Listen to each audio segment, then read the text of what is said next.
dark fantasy.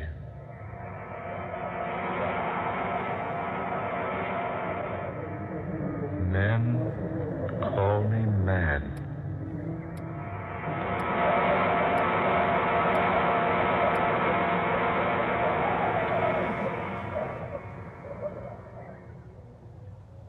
Dr. West, will you please close the door? Certainly, Dr. Terhune. Now, gentlemen, I have summoned you, my two trusted and loyal friends, to divulge a secret that even I myself can hardly comprehend. You've made a new discovery, Charles? A discovery? Yes. I have found another world. Oh, what? Another world, you say? Exactly. Will you please snap off the lights, Doctor? That switch there. Yes, certainly. Thank you very much. Now, by means of this special projection machine, I'm going to show you something which will astound you beyond words. I must ask you to remain perfectly still throughout this demonstration. As the picture I'm about to show you progresses, I will explain in detail just what I've done. Now, first of all, to start the machine. Now, observe this picture I've taken on color film. A picture of the new moon. Now, you will notice that the camera has picked up a single ray of the moon. It's focused up on a wall, whereon dances a single tiny moonbeam. The camera approaches the moonbeam. Closer. Closer. Still closer. And then the special film in my camera reaches the lens. The scene changes. Dr. Smith. Gentlemen, please. Now, you see here my other world. My world within a moonbeam. Taken upon special color film of my own invention. Film that is constructed to pick up objects within the very atoms. Objects smaller, that is, than atoms themselves. Notice, please, the coloring of this other world within a moonbeam. See the hills, the plains with their red grass, their red-leaf trees. Notice that tiny stream at the left, a vivid orange. Notice the yellow of the tree trunks, the orange-colored sky, and the deep blue sun. Amazing. The film ends quickly now, but first a rare sight is in store for you. Now watch closely. There. A man. But what sort of creature is that he's riding? I don't know. You will notice the animal approaches the small stream, wades quickly through it, and vanishes from the camera's sight. And as he vanishes into the distance, the film ends. Amazing. Astounding. Unbelievable. The lights, if you please, Doctor. Oh, yes, of course. Look here, Terhune. Is this a camera trick? Absolutely not. I have shown you what actually exists within certain, or possibly all, moonbeams. Well, what's your theory, Doctor? That all creation consists of worlds within worlds. Who can say that our world is not contained within some still larger one? And that within another, and that still within another, and so on. The thought suddenly becomes overwhelming. Yes, doesn't it?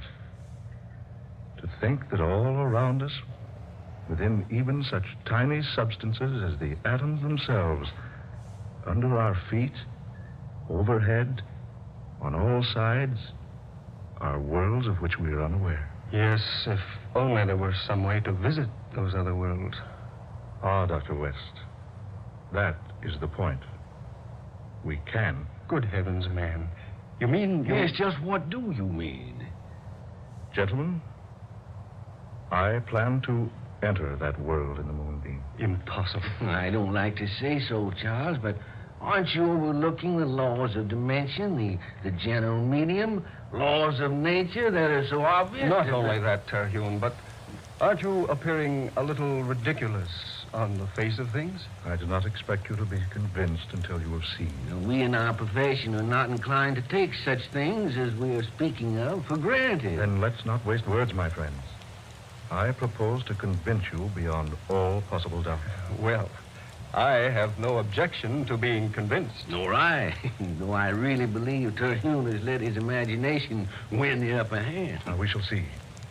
Now, here, gentlemen, on this table, you see what looks like an Eskimo igloo, made of crystal clear glass with an opening at one side at the base, much like an entrance to an igloo or tent. Yes, it's about 10 inches high and about 8 inches in diameter.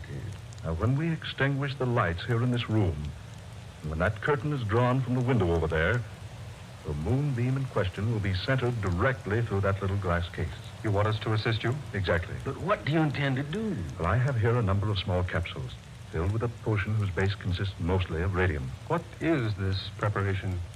A substance which will cause animal matter to decrease itself many millions of times. In other words, you think it'll make you become smaller. Precisely. But small enough to enter the realm of a single atom? I hope so. Well, have you tried this concoction? Only on animals. First on rabbits and rats. And just yesterday, I sent a dog into the world of atoms. But granting such a feat is possible, don't you think your clothes would also shrink with you? Well, I have found that any object in contact with the animal matter, at the time the capsule is consumed, will be caused to shrink in proportion with the animal matter itself. I found that out yesterday when I failed to remove the dog's collar. But suppose you consume too great a quantity of the potion. I have an equalizer, another mixture which will counteract the first capsule. By taking particular amounts of it, I can stop the reaction of the capsule, and then, having stopped it by taking another dose of the stabilizer or equalizer, I can increase my size again. This is all very extraordinary. I plan to be gone quite some time. I'm asking you two to watch over this little glass case for a 4-day period. You can count on me, Ted. And on me. Good. Now I shall take a capsule. It will begin to grow almost immediately. I've reached about 2 feet in height. I want you, Dr. Smith, to bend down to the floor and pick me up and place me on this table here, beside this little glass case, putting me directly in front of the opening or door of the case. Is that clear? Quite, yeah. Good. Gentlemen, my hand. Good luck, Charles. Smith, We'll follow your instructions carefully, Doctor. good. I knew I could count on you two. Now the capsule.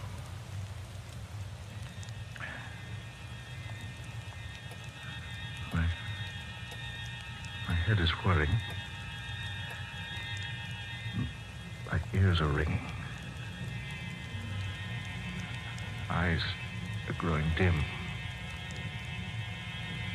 I have a sensation of emptiness in the pit of my stomach.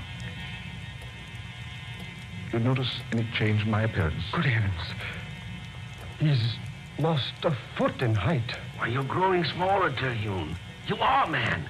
You're actually growing smaller. He's 2 feet smaller now.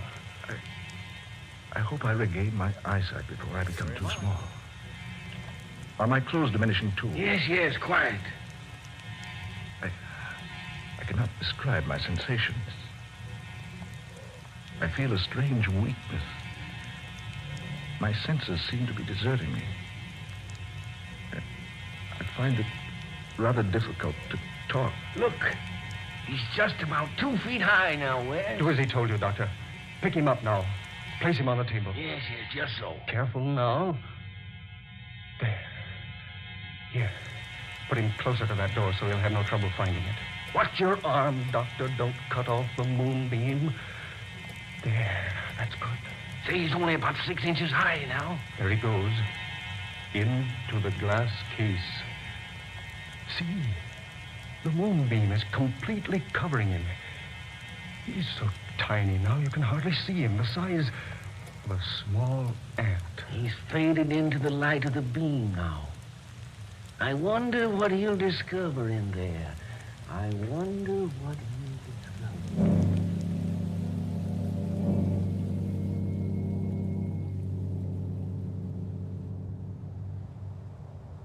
At last, I'm here in another world. Such a strange place. Similar to the place I came from, yet different. Trees, yet with leaves of brilliant scarlet and yellow bark. The grass, also scarlet. An orange-colored sky overhead. A sun of dazzling blue. And the water in the little stream over there. Not blue, but orange. Yes, the colors, all different. But everything else correspondingly the same. Why do you speak so strangely? Oh, I beg your pardon. I thought I was alone. You must be a foreigner. Otherwise, you'd know you're in the king's gardens, and they're quite private. Oh, I'm so sorry. Yes, I am a foreigner. If you'll forgive me, I'll leave at once. Oh, no, please. It is our custom to treat foreigners in a friendly manner, and so I bid you welcome. I am the Princess Elena. A princess? Yes, daughter of King Londelier. Surely you've heard of me. No, Princess, I've not. But surely. My father rules the world with kindness and justice, and everyone knows him for his goodness. Princess, will it frighten you if I tell you something? Something most strange. I think not, sir. For you yourself are most strange. Your clothing, the colors, not in the least ordinary, and your features are so different. Princess Elena, my name is Charles Terhune. I'm a citizen of the United States of America. America? I know the world quite well, but never have I heard of America. That is why I fear I might frighten you, Your Highness. You see, America is not in this world. It is in another. You're from another world? Exactly. You see, I am a scientist in my own universe. I discovered your world here, so I found a way to come to visit you. Why, you don't seem at all surprised. No. Why should I be surprised? We've expected you for a long time. Me? Well, not you exactly, but someone. What do you mean? Our scientists have known for many years that other worlds besides ours exist. But they've never been able to discover a method of entering one of them. We've been hoping someone from beyond would find a way here. Amazing. That is why I asked if you were a foreigner. Since my father rules the entire world, naturally a foreigner could only be from another world. This absolutely astounds me. Princess, I must speak to your scientists. Oh, this is so wonderful. The people of our world seem much alike, save in a few minor respects. We look alike, talk alike. We've often wondered how much we would be like the people from beyond. Take me to your scientists, Princess. I must see them. I'll gladly take you to them. But first, I must warn you. You're in great danger. Danger? Our world is doomed. We're falling victims to a strange malady which none of our doctors or learned men can overcome. It is slaying our people by the thousands. A plague? Yes. A mysterious disease. One we've never encountered before in all history.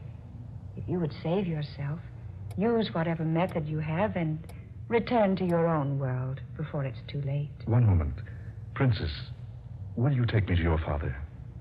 I don't know why I say this, but perhaps I can help. Oh, no. No, save yourself. I beg of you. Do not remain here to perish. Please, Princess. At least allow me to try to help. You're either very brave or very foolish. Brave or foolish, take me to your father. Very well. But he will only warn you, as I have done.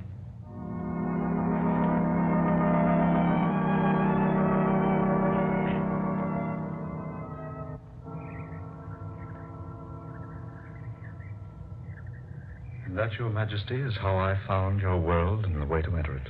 It's interesting. At one time, I would have said amazing. But with our discoveries of other worlds around us, it's now only interesting. I've warned Dr. Terhune to return to his own universe before he falls victim to the plague. Yes, my son, you must. But I would like to help. I'm a doctor where I came from. Perhaps I could do something. I fear it is useless. Our most brilliant physicians are powerless to even make a diagnosis, much less a cure. But I have a knowledge from another world, Your Majesty. That's true, Father. He found a way of reaching us, while we here have been unable to reach the other places beyond. Yes, daughter. You reason wisely. Please, Your Majesty, permit me to see some of the victims. I can't return home until I've at least made an attempt to help you. Very well. As you wish. Come with me. My son lies dying in a room above. I will permit you to examine him.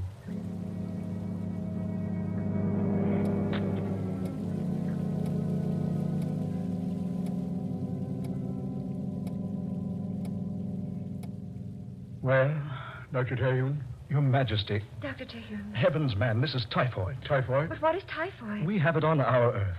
Well, tell us, do you know the cure? Yes, Your Majesty, I do. Take me to your nearest medical laboratory. We must prepare a serum, huge quantities of it. We must send it to all parts of the world immediately if we're to save your people.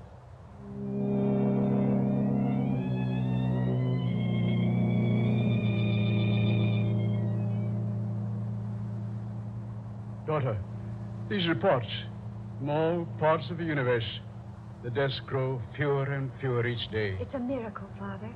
And Charles Terhune has saved us all.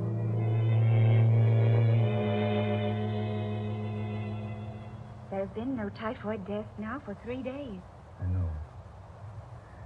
Our fight has been won. The people are clamoring for you, Dr. Terhune. They almost consider you a god. I am no god, Princess.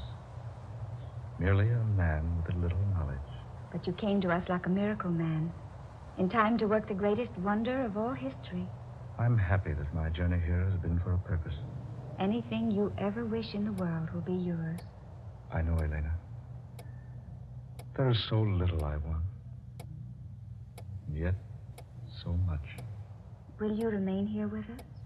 Forever? I cannot, Princess. You called me Elena a moment ago. I cannot, Elena.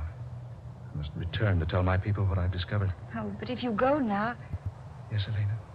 Oh, why must we always be governed by rules of propriety?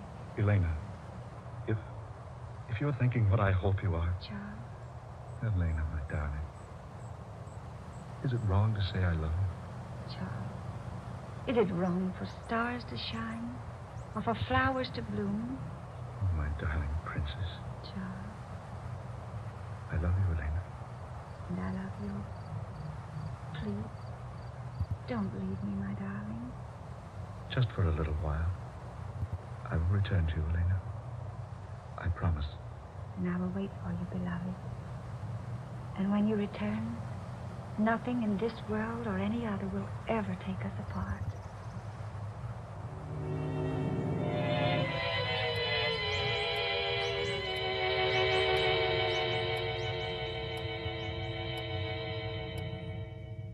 It's past his time, almost 4 days. Look, a moment there in the moonbeam, see? No, Yes, look. He is coming back. See, there he is out of the glass case on the tabletop. He's growing rapidly, West. You better place him down on the floor. Look, larger and larger. This is perfectly astounding, man. I wonder what his adventures have been. Dr. Terhune. Can you hear me, Dr. Terhune? He's almost 4 feet tall now. Can you hear me, Doctor? Water. Some water, please. Water, West. West, quickly. Over there in that goblet. Yes, just one moment. Here we are. He's all right now. Full size again. Here, Terhune. Drink this. Yes. Thanks.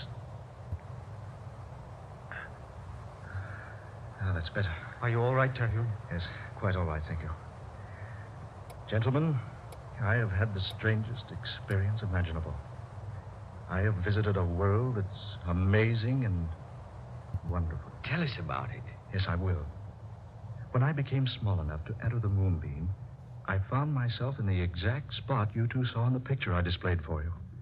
I did not know which way to go, naturally. After a moment, I heard someone speak to me.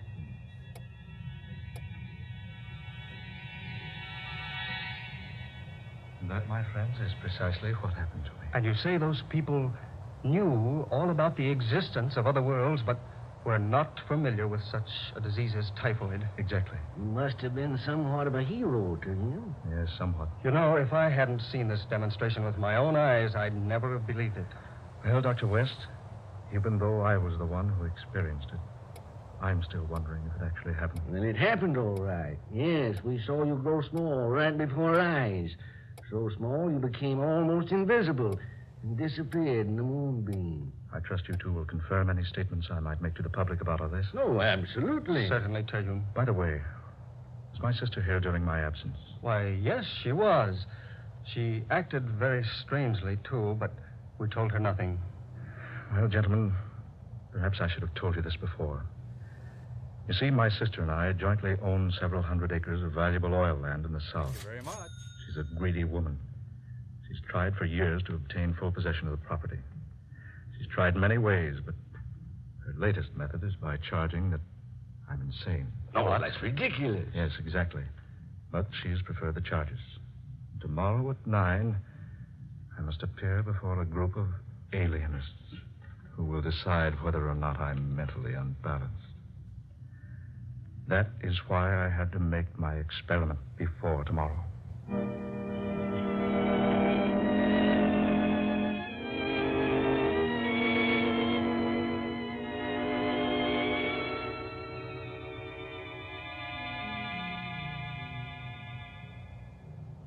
Dr. Terhune, you've been carefully examined by this impartial and experienced board of alienists at the request of your sister.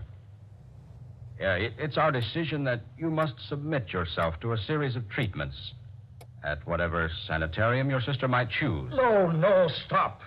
This has all been so irregular, so unfair. You think I'm mad. Well, the story I've told you is true. I can prove everything I've said. Please, Dr. Terhune. My two friends, Dr. West and Dr. Smith, ask them. Why haven't you let them testify for me? They saw it. They'll tell you everything I've said is true. One moment. Yes? Oh. Yes, he's here with me now. I see. Yes, all right. I'll tell him. Thank you. I'm sorry, Dr. Terhune. I'm afraid I have bad news for you. Doctors West and Smith were to have testified in your behalf. But I've just received word that they were both killed a few moments ago in an automobile accident.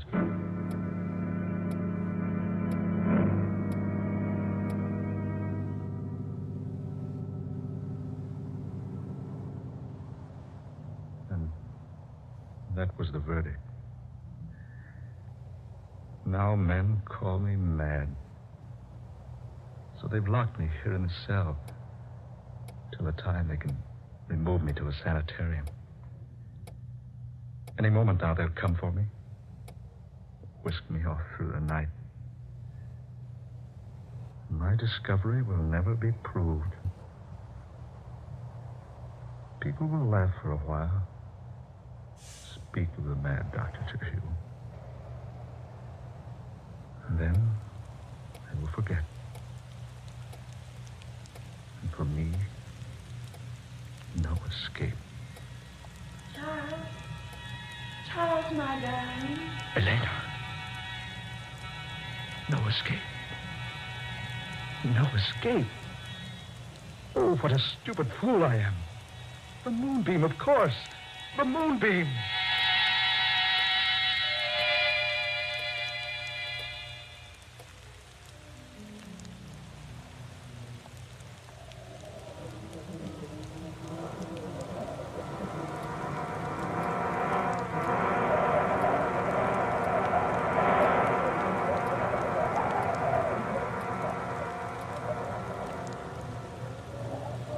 Dark fantasy.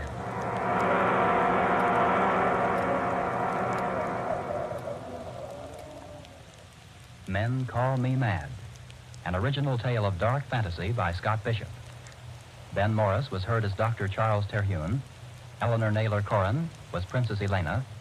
Fred Wayne was King Londelier. Murillo Schofield was Dr. West. Muir Height was Dr. Smith. And Darrell McAllister was the specialist.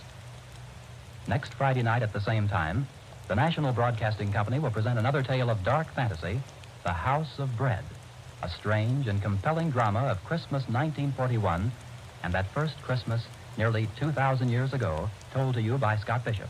Dark fantasy originates in the studios of station WKY in Oklahoma City. This is the National Broadcasting Company.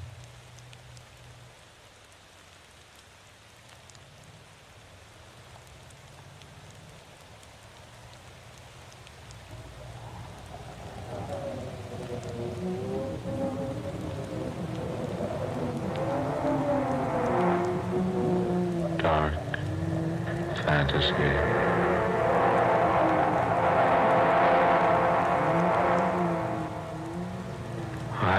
dweller in the house of bread.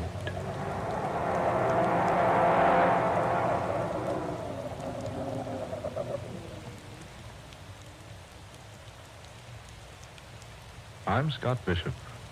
I create fantasies for radio. I write weird stories for magazines. I write books on strange subjects. Authors who do these things sometimes attract odd happenings. I don't ask listeners to believe my stories. I do not expect you to believe what I'm going to tell you now. As I was sitting alone at my typewriter one evening, plotting in my mind an outline for a story, my room was quiet. There was a soft, spicy odor of incense being wafted in from some other portion of the house. An organ was playing softly somewhere in the distance. That was when I fell asleep. And in my dream, I found myself alone, high on a precipice, the highest in all creation, where I could observe with a naked eye all the far-flung wonders of the universe, where I could overlook that common clay that mankind calls the earth. And as I watched high on that vantage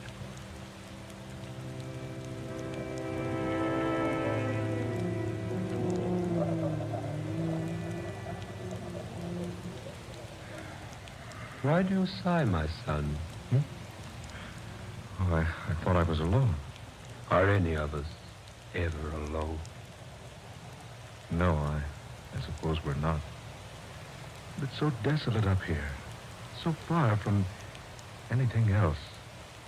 And I seem to be searching for something.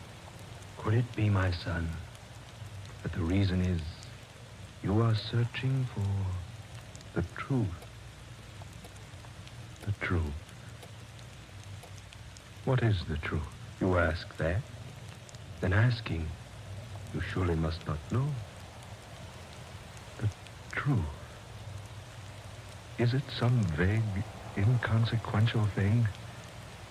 Some mythical nothingness? Some non-existent wishfulness?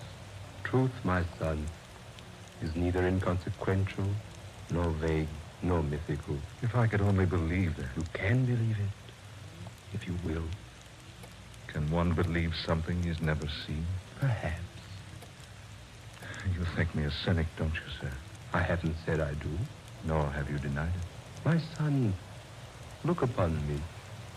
What do you see? Why, a man. Like myself. A little older, perhaps. And perhaps wiser.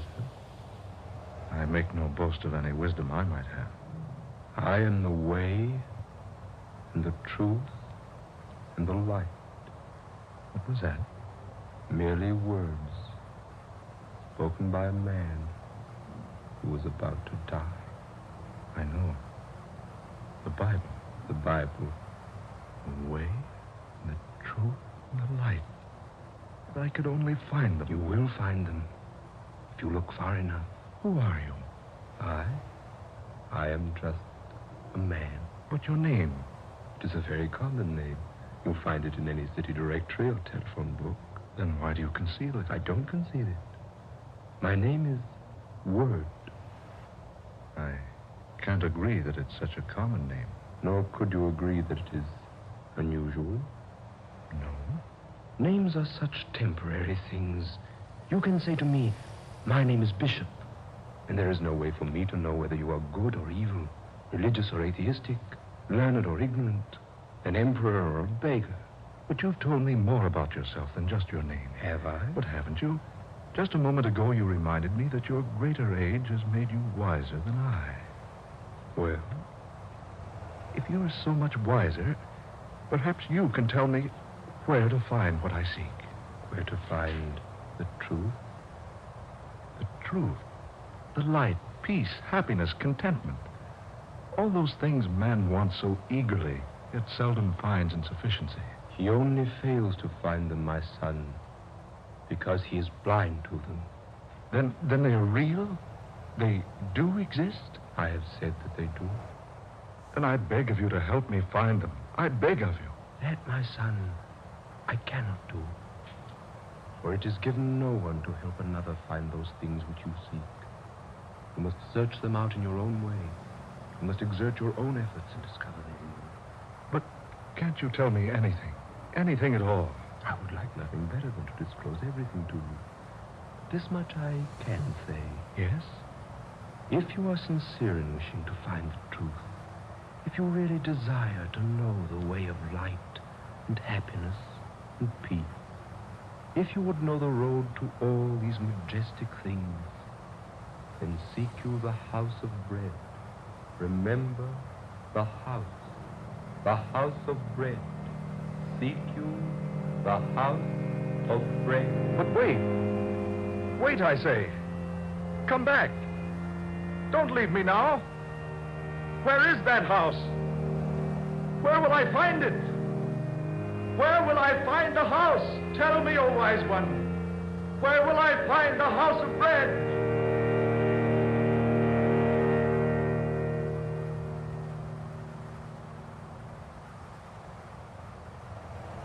I've already told you I was dreaming. I make no secret of that. First, I didn't tell my dream to anyone. Instead, I cherished it. Gave it many hours of deep thought and serious contemplation. I didn't even tell Sonia. Not at first. I gave much thought to the things the man on the mountaintop had said to me. Those lines he quoted from a book almost as old as Christianity itself. And the house of bread. Where was it? Could I find it? I resolved to try, so I went to my boss.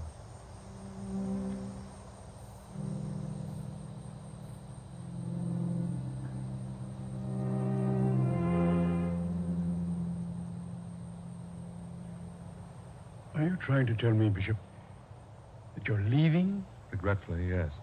But your work, your future. I wonder, sir, if there is a future. Well, Bishop, what intonations come over you? You've got a great future.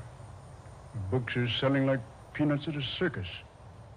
Here's a wire from fantastic periodicals. They want a contract for a series of 12 short stories about the supernatural. That's $3,000. $250 apiece. That's not hay.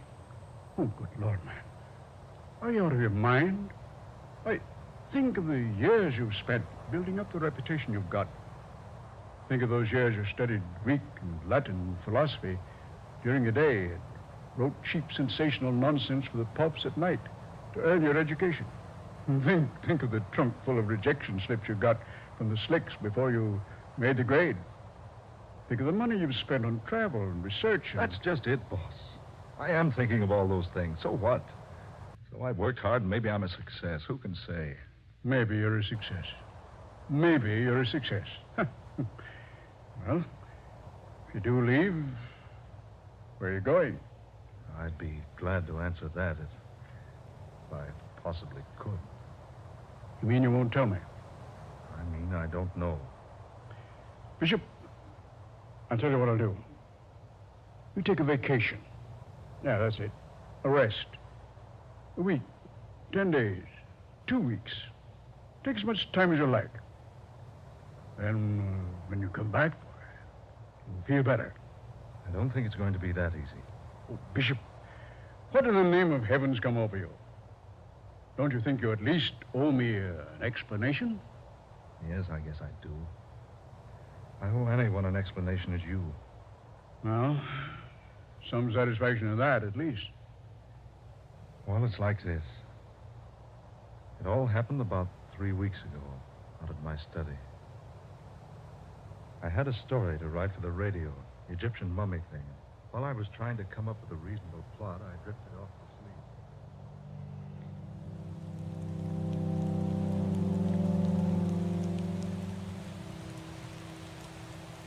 Telling Sonia was different. The difference between telling her and the boss was like the difference between saying, I love you to an actress on the stage and the same thing to the girl you adore. It was pleasant and soothing because Sonia understood. Sonia understands everything. She wouldn't be Sonia if she didn't.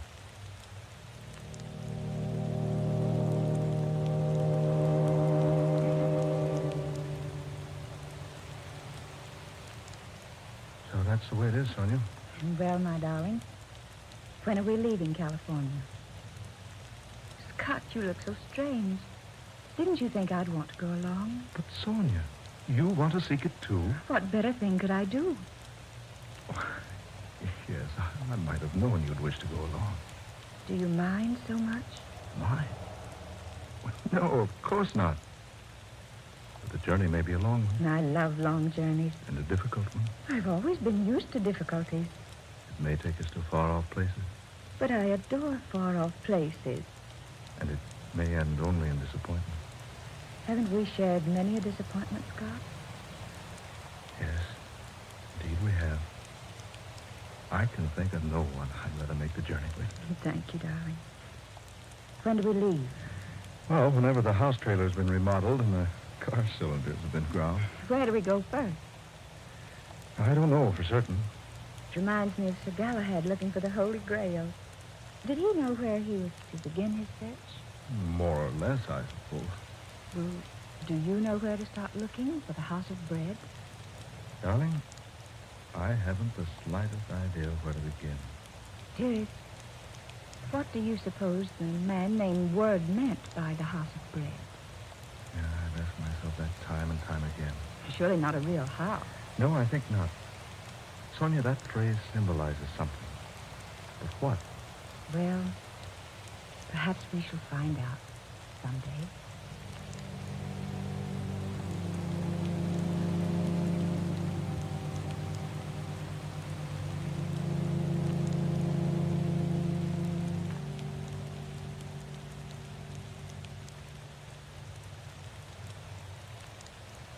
That was when we decided to go seeking a house of bread. As I look back on it now, I don't blame the boss for thinking I was balmy. Here we were, Sonia and I, two supposedly sane, sensible people throwing up everything, kit and caboodle, and taking out to look for something more vague and unknown than Shangri-La or Arcadia, Nirvana, some other synonymous place. And all because of dream.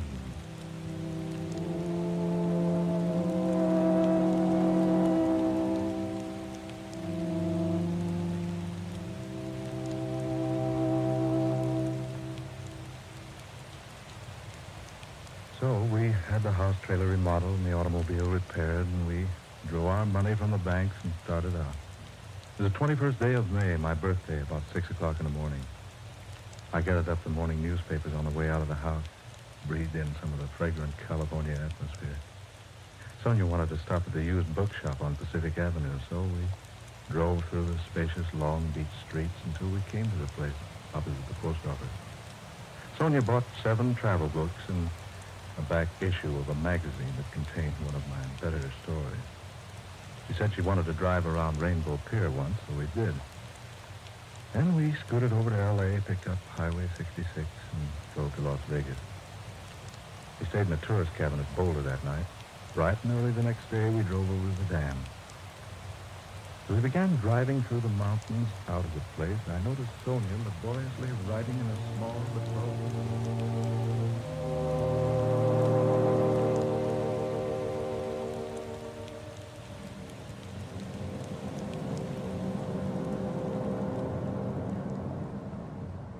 What's that, dear? A 5-year diary. I thought we should log our trip. Perhaps we'll assemble enough material for you to write another book. If we log our trip, my sweet, you'll have to do it. Me, I write an IOU with a pencil. Oh, I've already started to keep it, Scott. Here, listen. May 21st. We left Long Beach at 7 a.m. and were out of Los Angeles by 10:30. The trip across the desert was uneventful, but quite pleasant, and we arrived at Las Vegas, Nevada, around...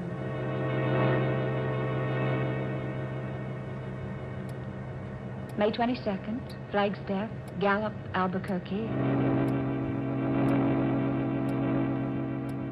May 23rd, Amarillo, Oklahoma City, Tulsa. Kansas City, St. Louis, Chicago. Philadelphia, Washington, New York City.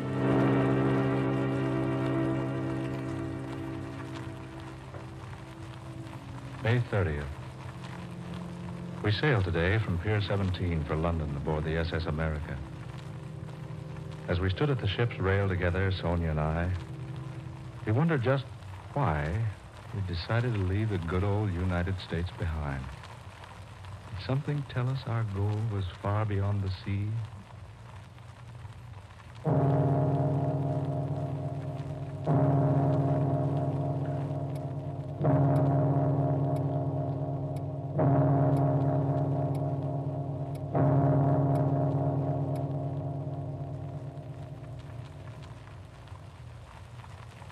We have spent the past few days in London. It is now June 27th. We have seen the River Thames, London Bridge, Trafalgar Square, Downing Street, Westminster Abbey, Buckingham Palace, Piccadilly Circus, many other points of interest. We were especially attracted by a place called the Light of the World. But the people we asked there, and everywhere else, had never heard of the House of Bread.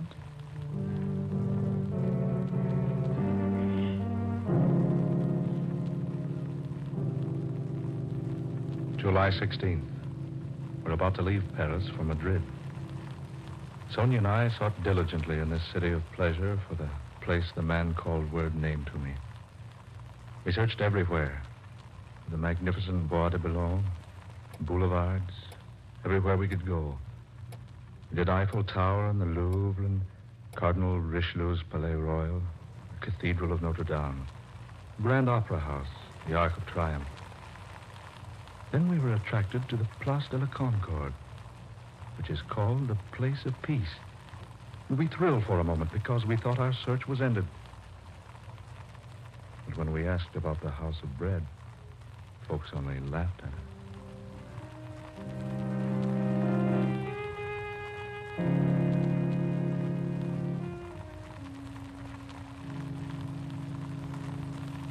July 30th, Madrid, where there are two classes of people, those who go to bed after 3 a.m.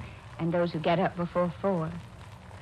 No Spaniard had ever heard of the House of Bread.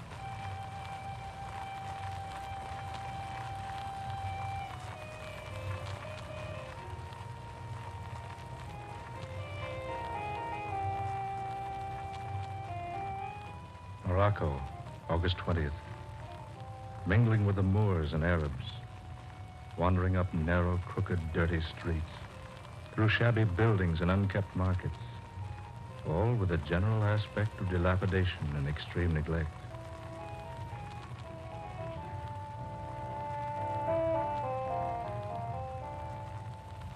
Tripoli, September 15th. Sponge fisheries, ostrich feathers, gold, ivory, rugs, and the ruins of a triumphal arch erected to Marcus Aurelius.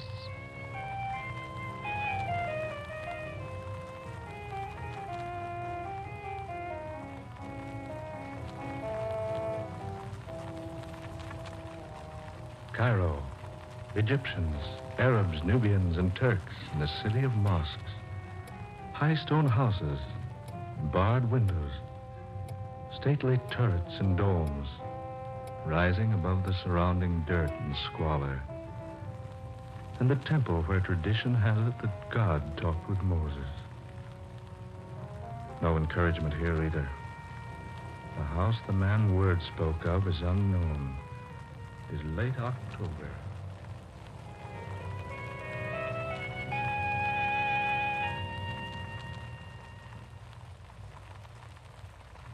November 6th.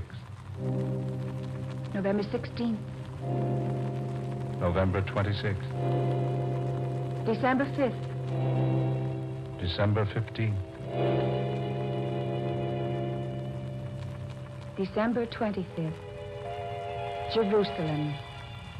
The hill of Calvary, not far from the city gates, where once a humble man bearing a cross of misunderstanding and hate, far heavier than mere beams of wood, drank the last drop in the cup of human bitterness.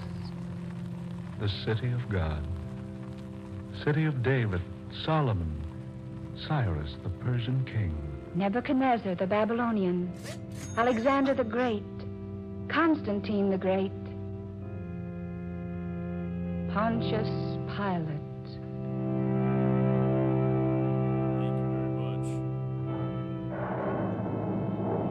The storm swoops down. Rain begins to fall. The newborn stars are hidden, all save one.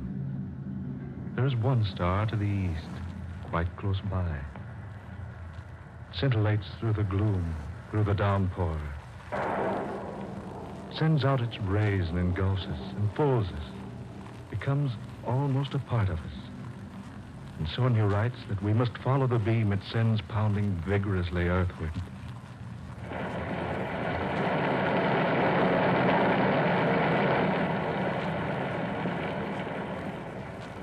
Sonia, let's go back, or at least find shelter. Scott, you're tired.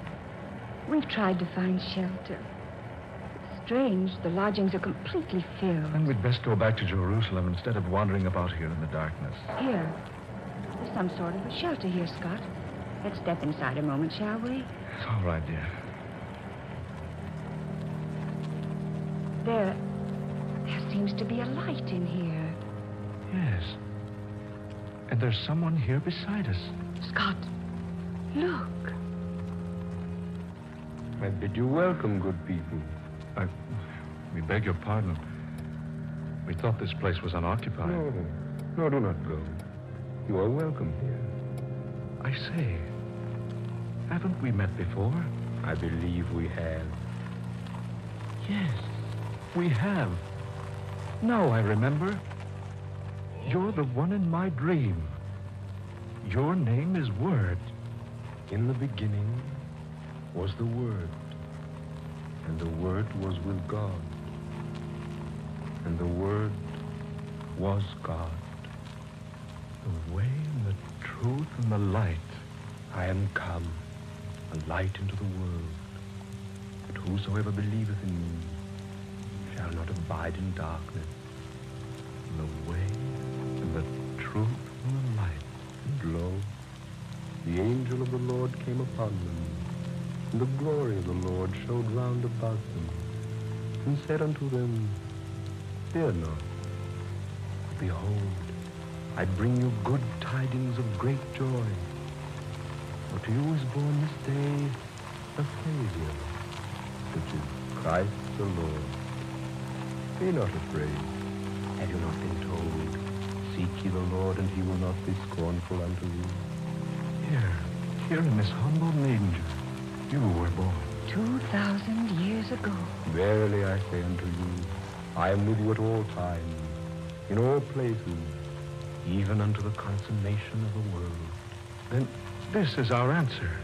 This is what we have been seeking so earnestly. Because you have seen me, you believe. Blessed is he who has not seen me and still believes.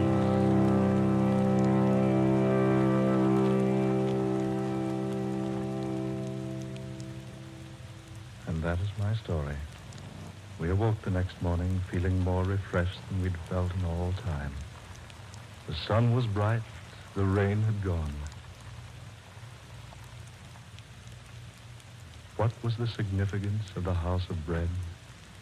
We didn't learn that until later when I consulted the Britannica. I quote as it is written word for word. Bethlehem, a small town in Palestine situated on a limestone ridge 5 miles south of Jerusalem, a city called by the Hebrews the House of Bread. This is the National Broadcasting Company.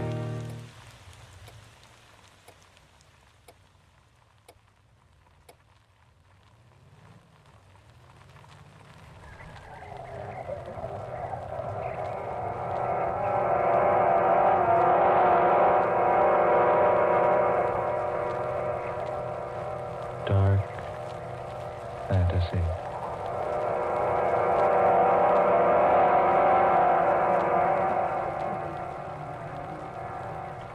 Resolution 1841.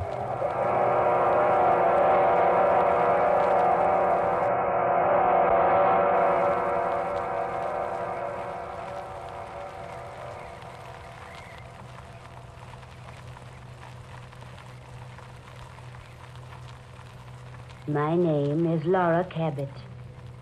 It is January 2nd, 1942, the second day of a new year. As I speak these words, even I myself can't believe that what has happened is true. It began only a few short hours ago, less than 48 to be exact. And yet it has changed everything for me. Even life itself. I must tell someone. And so, I'm telling you. It all began night before last, New Year's Eve. A number of us had braved the deep snow and cold north wind to go out to the old Cabot place, north of Quincy, to see the new year in. There were 4 of us. Ed and Helen Richards, who had just been married a year, and a business friend of Ed's named Duke Toback. We had to leave Ed's car down at the road and walk up the narrow, unused lane leading to the big brick house.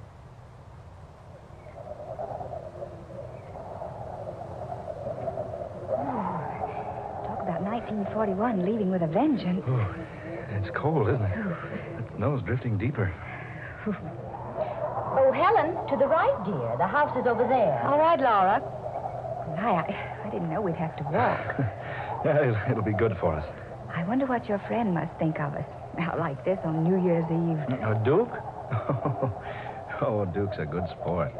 Besides, dear, haven't we made a practice of spending New Year's Eve in the old Cabot place for the last 3 years? Yes, Ed, we have. Besides, Duke wouldn't want to spoil the fun.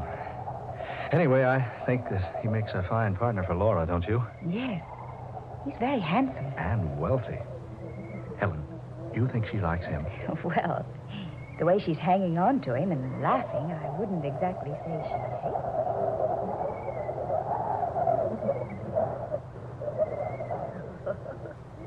Oh, Mr. Toback, you certainly must think that we're idiots. I wish you'd call me Duke. I've been calling you Laura all evening. Well, I guess it's because I'm so fascinated by your last name that I use it. Tell me, how do you spell it? Just like it sounds. T-O-B-A-C. Duke. Yes, Laura?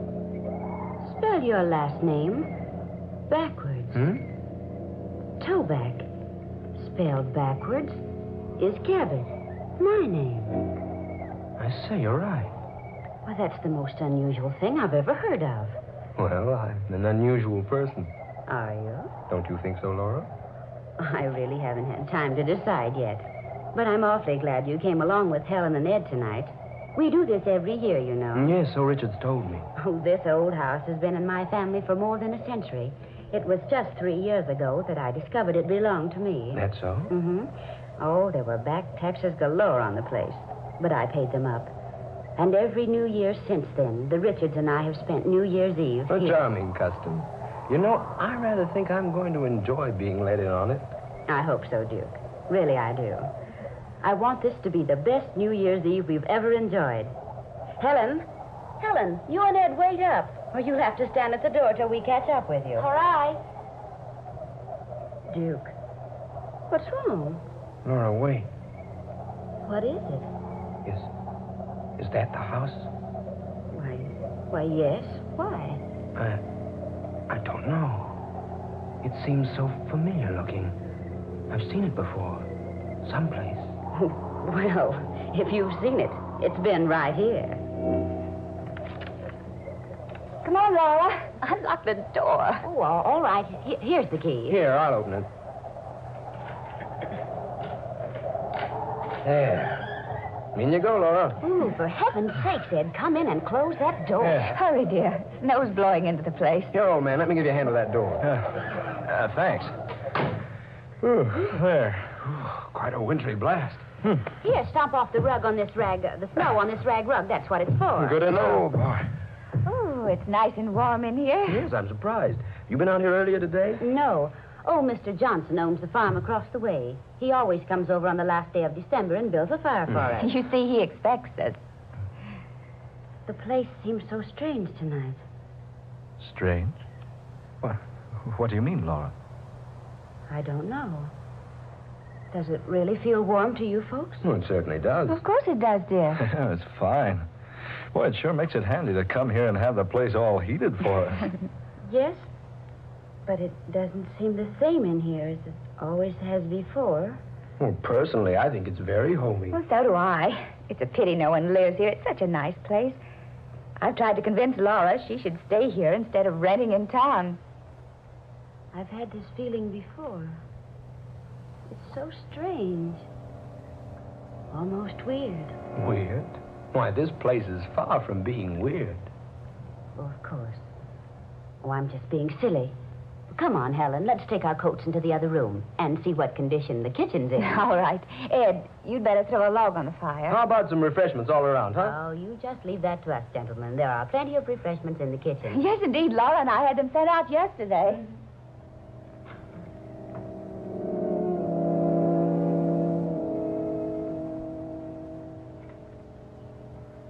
Smoke, Duke? No, thanks.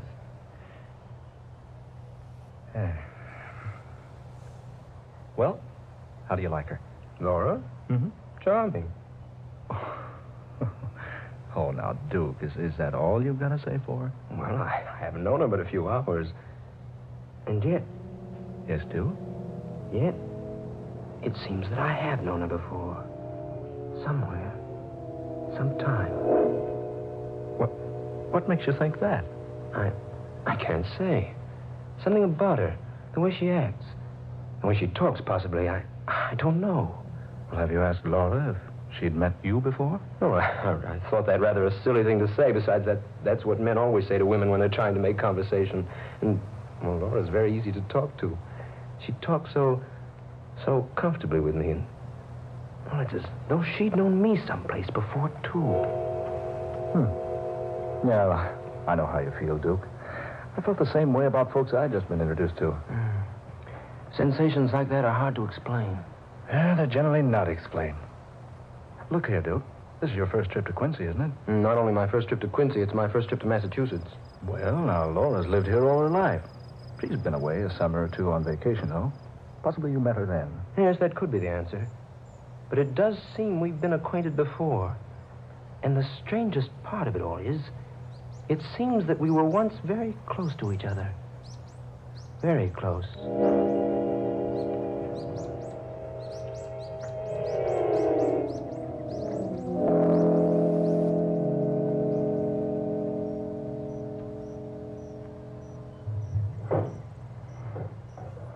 Oh, Helen, will you juice these oranges for me, please? How many?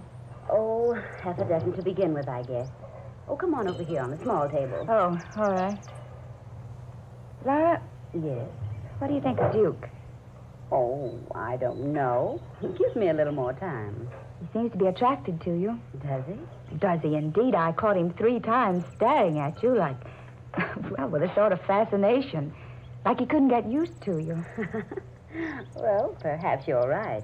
Maybe he can't get used to me. No, I didn't mean that way. I mean, well, he stared at you like he was trying to remember something. Yes, I noticed that. And I caught you staring the same way at him. Yes, What is it, Laura? I don't know. You like him all right, don't you? That's just it. I feel that suddenly I like him too much. Oh, now, you needn't fall in love with him right off the handle. Oh, no, it isn't that. It's a different kind of a feeling. An affection. But not the kind a woman has for a man. It's different from that. I don't understand what you mean, Laura. I wonder if I understand what I mean myself. It's something that seems to draw me very close to him. Oh, love at first sight. I've always believed in it. No, not that. Something else. Something different. something greater. He hasn't made love to you already, has he? Helen, will you please stop talking about love? Love has nothing to do with it. Laura, you need a lift. Come on, let me fix you one. No, not now. You know, Helen, I'm positive I've never met Duke Toback before. And yet it seems that I did know him once a long, long time ago. Well, it couldn't be very long ago. You're only 23. No, I mean farther back than that, even. Hey, wait a minute. His name. It's so strange. Toback. It's so very strange.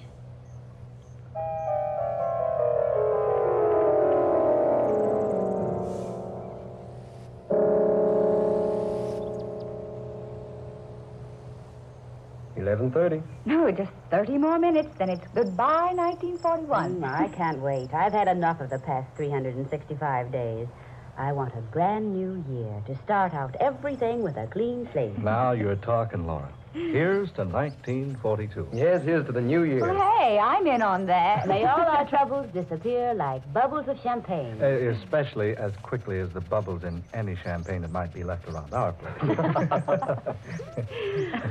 Would you pardon me now? I want to go upstairs for a moment. I'll go with you. Oh, no, dear. It's cold up there, and besides, I won't be but a moment. Helen, you've got work to do in the kitchen. Well, I'll be right back. Yes, I'll only be a moment. Make yourself at home. She seems strange tonight, doesn't she, Ed? Yeah. You know, she was right enough when we left town. You know, the minute she stepped into this house tonight, something came over her. I think she's quite attractive. Duke, had you ever met her before tonight? Well, no, at least I don't think I have. Well, that's what she said about you. She did? Yes. She acted so strangely, too. She said that you attracted her in a strange sort of way. Now, that's a pretty compliment. Oh, Ed. What I mean, Duke, is Laura told me she seems to have known you before somewhere. You know, that's odd. Duke just said the same thing about Laura, not more than 30 minutes ago. Duke, you mean that... Yes. It's so strange. I'm trying hard to remember. Well, now, I wouldn't worry about it. You know, I've had the same thing happen to me. Just some trick in nature. You meet a person, for a moment you'd swear you'd met him before. But isn't it strange that Laura should have the same feeling about Duke? Yes, I was about to forget the whole affair, but now...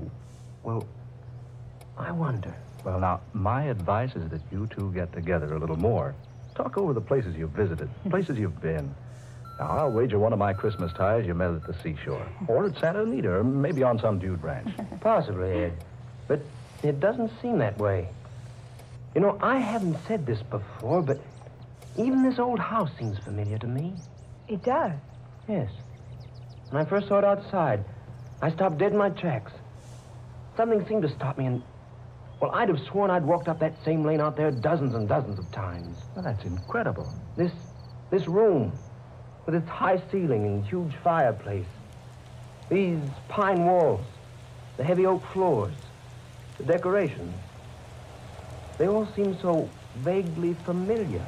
But why should they? You've never been here before. No, I haven't.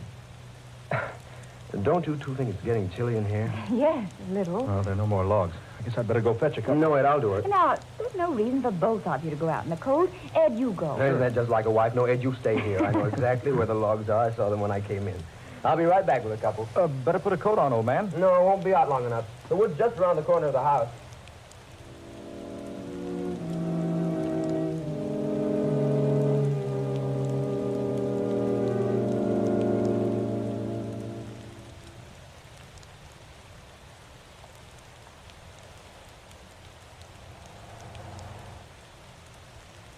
Oh, Laura, I didn't see you come back. Oh, he's gone to get some logs for the fire. Insisted on going alone. Laura, what a beautiful dress. Hey, those aren't the clothes you wore out here. Wherever did you find such a quaint outfit, darling? It's a dress my mother used to treasure. It's been in my family for almost a century. Oh, it's beautiful.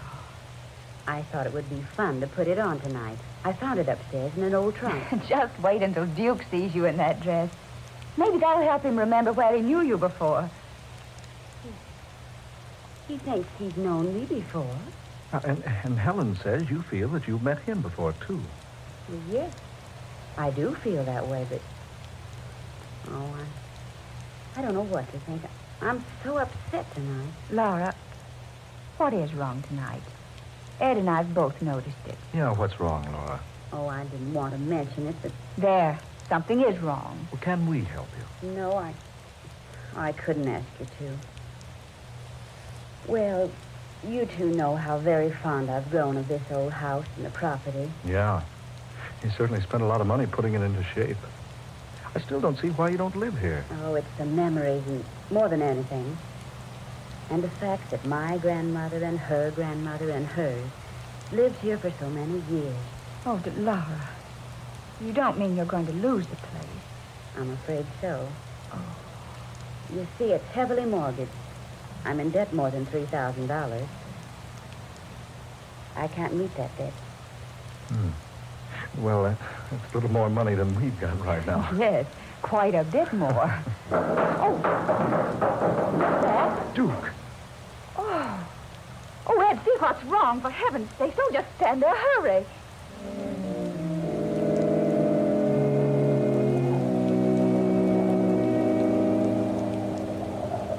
Duke, Lord, man, your head. What happened? Speak to me, Duke. Are you all right?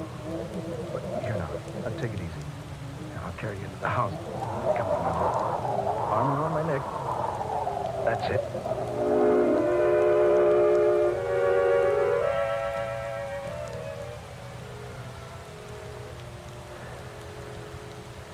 Is he all right, do you think? Yeah. There's quite a pile of wood out there. Picked up a piece near the bottom, and the lot slid down on him. Just knocked him out, that's all. Oh, he looks so pale.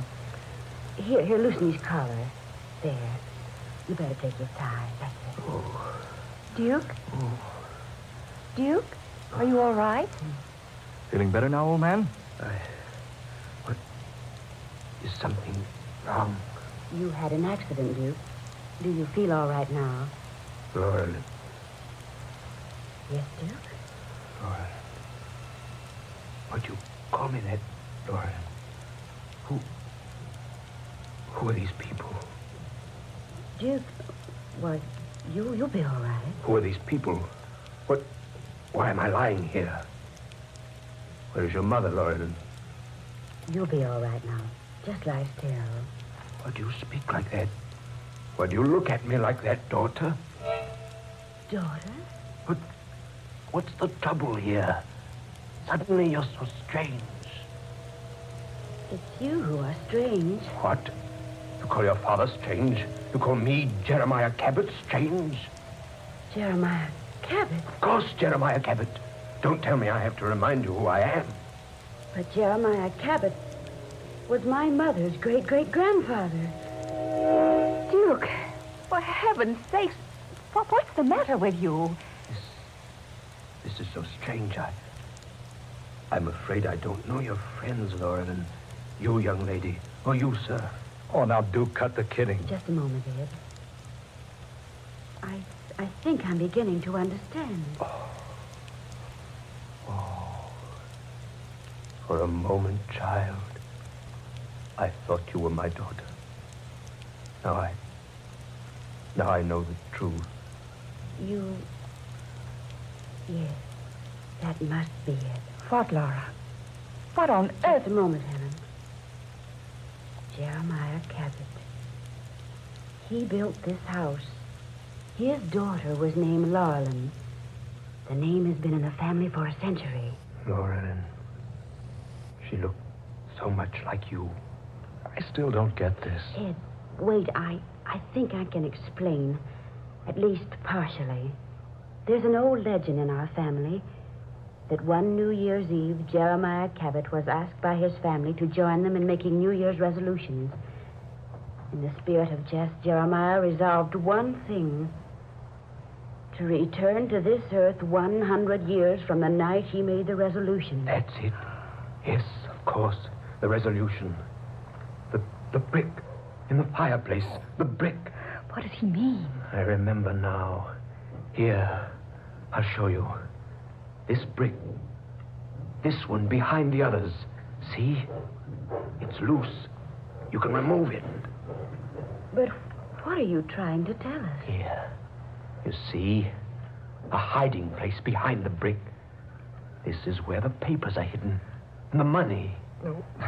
Will somebody please tell me what's going on around here? Ed, that's real money. $10,000.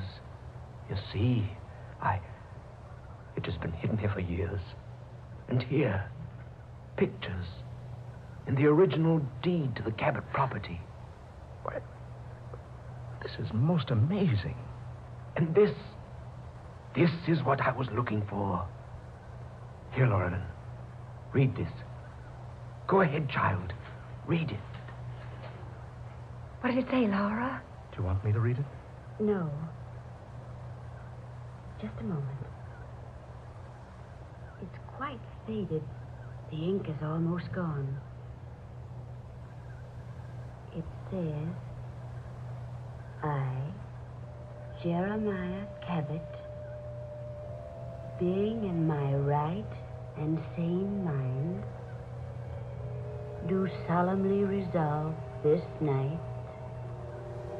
to return to earth again. Exactly 100 years from now, if it be within the realm of power. Signed, Jeremiah Cabot, December 31st, 1841.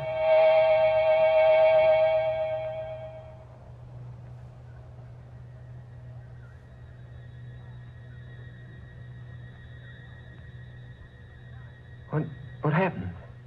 Is something wrong? What am I doing here? Oh, my head. Duke. Why are you all looking at me like that? Oh, I remember now, the logs. Ooh, cold in here. Duke, where are you going? No, Ed, you stay here. I know exactly where the logs are. Saw them when we came in. I'll be right back. Thank you very much.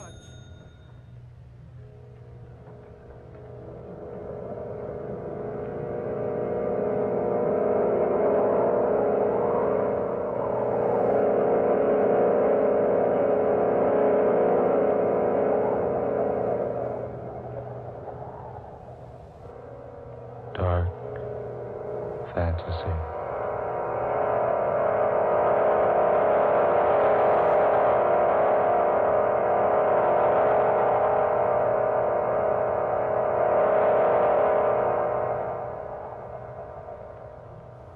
Resolution 1841. Tonight's tale of dark fantasy, written by Scott Bishop. Charles Carshon played Duke Toback. Minnie Jo Curtis was Laura Cabot. Eleanor Naylor Corrin was Helen Richards. And Ben Morris played Ed Richards. Next Friday night at this same time, the National Broadcasting Company will bring you the 8th in this series of stories of the supernatural and the unusual, created for you by Scott Bishop. Listen for the weird and haunting The Curse of the Neanderthal, the story of a grave 40,000 years old, and the awesome secret that it contained. Dark Fantasy originates each Friday night in the studios of WKY, Oklahoma City. Tom Paxton speaking. This is the National Broadcasting Company.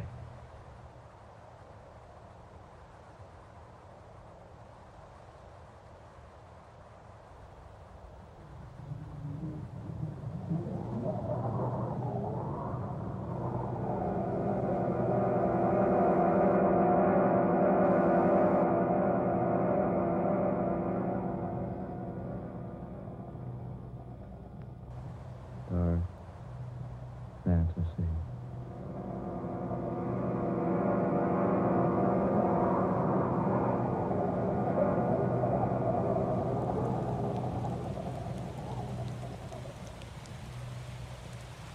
I am the Neanderthal man.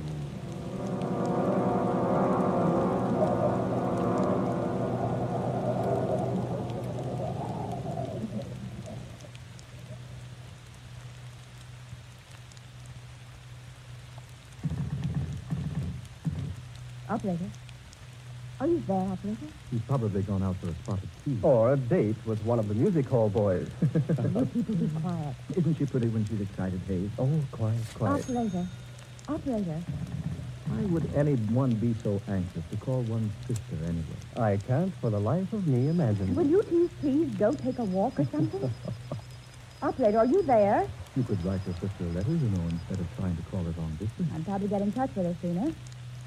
Are you there, operator? Oh, I had her on the line just a moment ago. Now, if it were her young man she were calling, I'd know why she's so very anxious.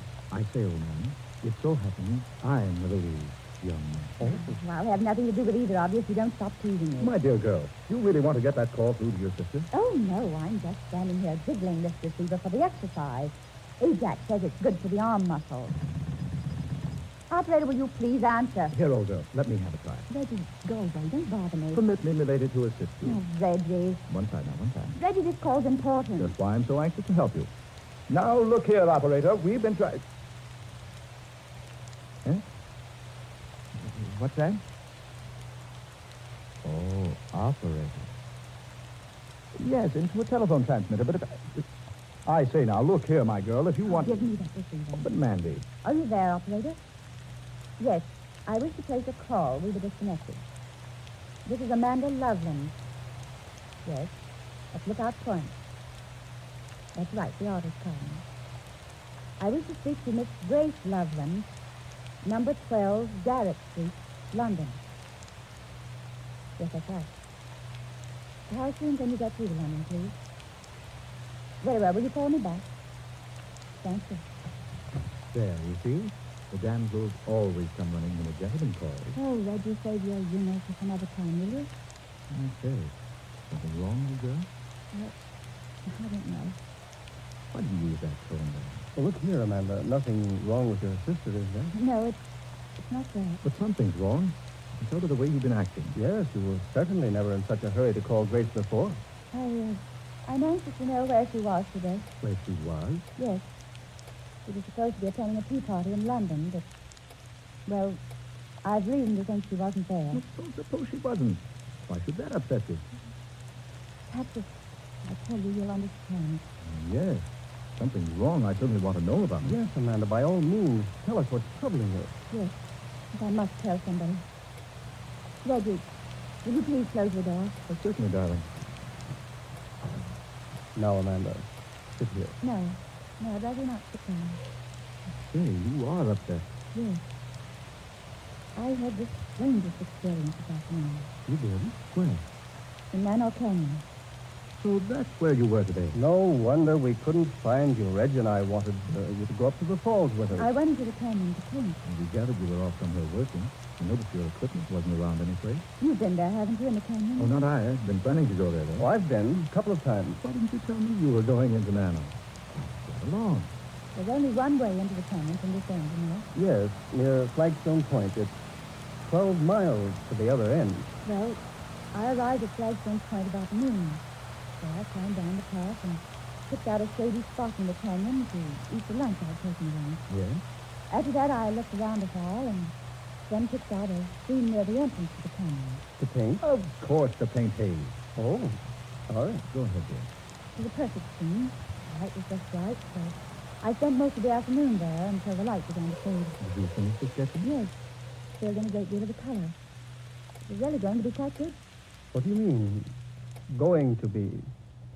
I'll never finish it Why, dear? because I never want to go back there again. Well, what on earth happened? Oh, why doesn't that operator get that call through to London? Amanda, tell us what happened in the canyon. Yes, for heaven's sake, this suspense. What happened was like a nightmare. Darling. Yes, like a nightmare. Just as I was getting ready to pack up my things, I heard a noise behind me. A low, rumbling noise. And when I looked around, I saw that a side of the canyon was caving in. My word, landslide? Yes, the whole side of the canyon was falling away, making a terrific noise about it. Left a sheer vertical cliff there. It had been sloping before. Yes? Right where the only path down into the canyon had been. You mean you were trapped there in a canyon? I certainly was. With night coming on, You know the stories they tell around here about Nano Canyon. Yes, they say the place is simply oozing with ghosts at night. Oh. No, really, Reggie.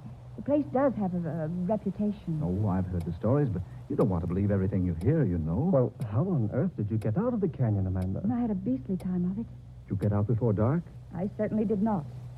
As soon as I saw that the path was cut off from the landside, I started walking along the side of the canyon, trying to find a way out. But there are no others. Didn't I find that out? I walked and walked, and all the time it was growing darker and darker, and finally the sun went down, and a ghostly gloom settled over the canyon. I began to walk faster, but I couldn't find any place that looked like the way it was.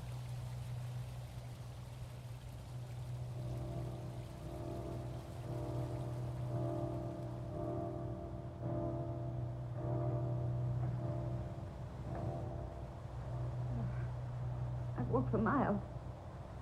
No way out of here. Oh, dear, it's so dark. All I can do is keep walking. What's that? Some night birds. Yes, that's all. Such a weird sound. I've never heard anything like it before.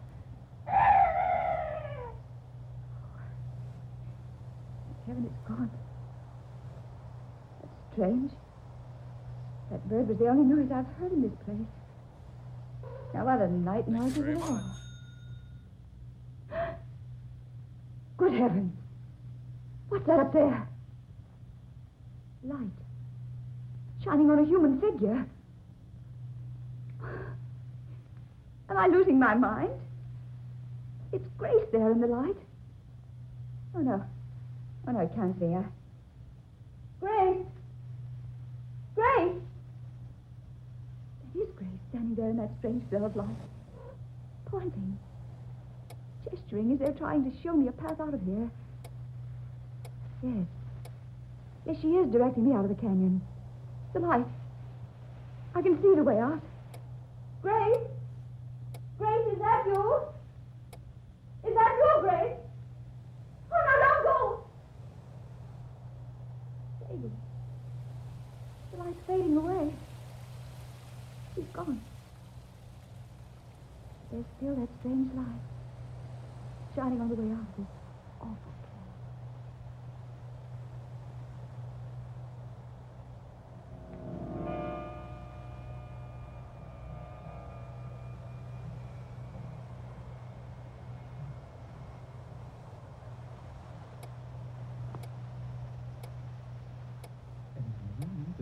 There actually was a path leading up out of that canyon. How else do you suppose I got back here? Amazing. That strange light continued to glow until I found the path and managed to climb up. When I looked back, it was pitch dark in the canyon again. Amanda, are you certain you didn't dream all of that? Oh, for heaven's sakes, Reg. No, I don't think it was a dream. Well, what makes you say that? Oh, well, it must be London. Are you there? Yes? Yes, this is Amanda Loveland. Yes, ready for my call to London, thank you. Are you there, Grace? Darling, this is Amanda. Oh, fine, thank you. Darling, have you been in London all day? Thank you. Oh. Oh, no, nothing's wrong. Oh, no. Don't worry, dear. Everything's all right. Yes. I may be coming to London soon. All right, darling. Take care of yourself. Goodbye, dear. Huh? Grace has been in London all day. Surely. There in the canyon in that strange light, I saw her as plainly as I see you now. But the voice wasn't hers. And how are we going to account for what happened? There is only one way to account for it. You mean... Hey, you think you know what happened to me? I think so. You were guided out of that canyon by a swarf. A what? A swarf. It's a name commonly applied to a supernatural spirit with the power of impersonating some earthly being. Impersonating, you say? Yes, there's no explanation. Except that swarfs have often been seen in these parts. Now, this particular spirit took the earthly shape of your sister and helped you find a way out of your temporary prison. No, I don't believe such things happen, Hayes. Well, you'd certainly believe it if you'd experienced it like I did. Yes, Reggie, you're wrong. Those things do happen. Swarfs do appear in this vicinity. But that's weird. Well, it certainly is.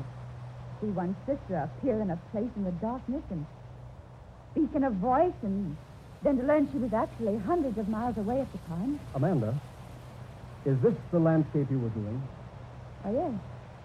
Mind if I have removed the cover and have a look? Oh, no, go right ahead. Just as I left off, I was passing up. Here, Hayes. You better let me give you a hand. If you spoil one of Amanda's paints, she'll... I say, Look, Amanda. Have you seen this since you left the canyon? No, I told you I haven't. look at it. There in the right-hand corner. A strange, monstrous-looking creature.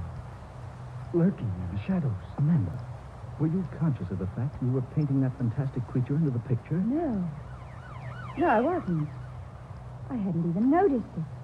That's very strange. Yes. Isn't it? If your perspective is correct, Amanda, that creature is about 8 feet tall. A huge, fiendish thing. But how did it ever become a part of my painting? Yes. How? Well, we'll find out. What do you mean, Hayes? We'll go down into the canyon and have a look. No, not me. Oh, I mean tomorrow, of course. When it's daylight.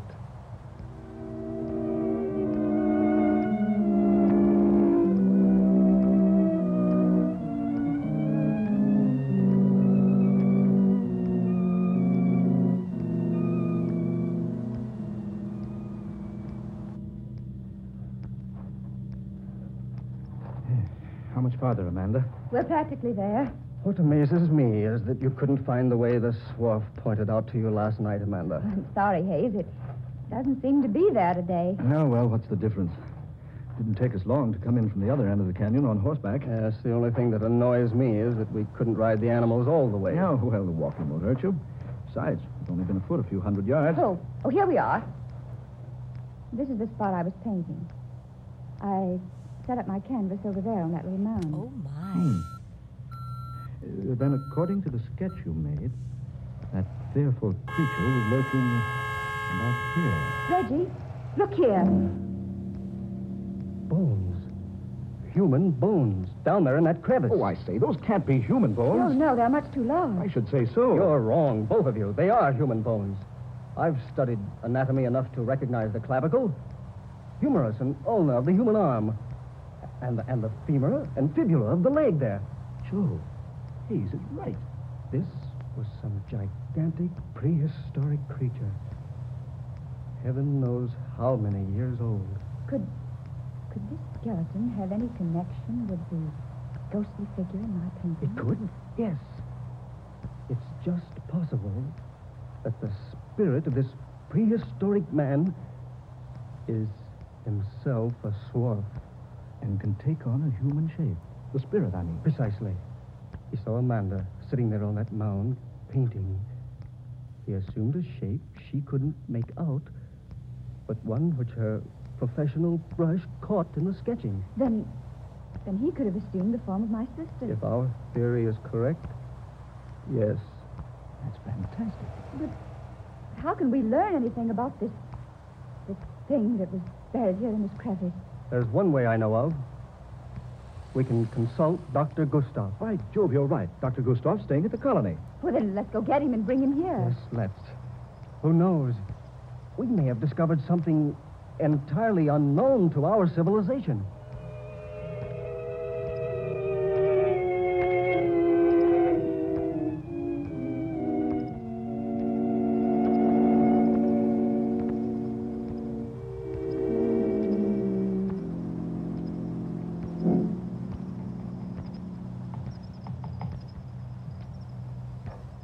Well, Dr. Gustav?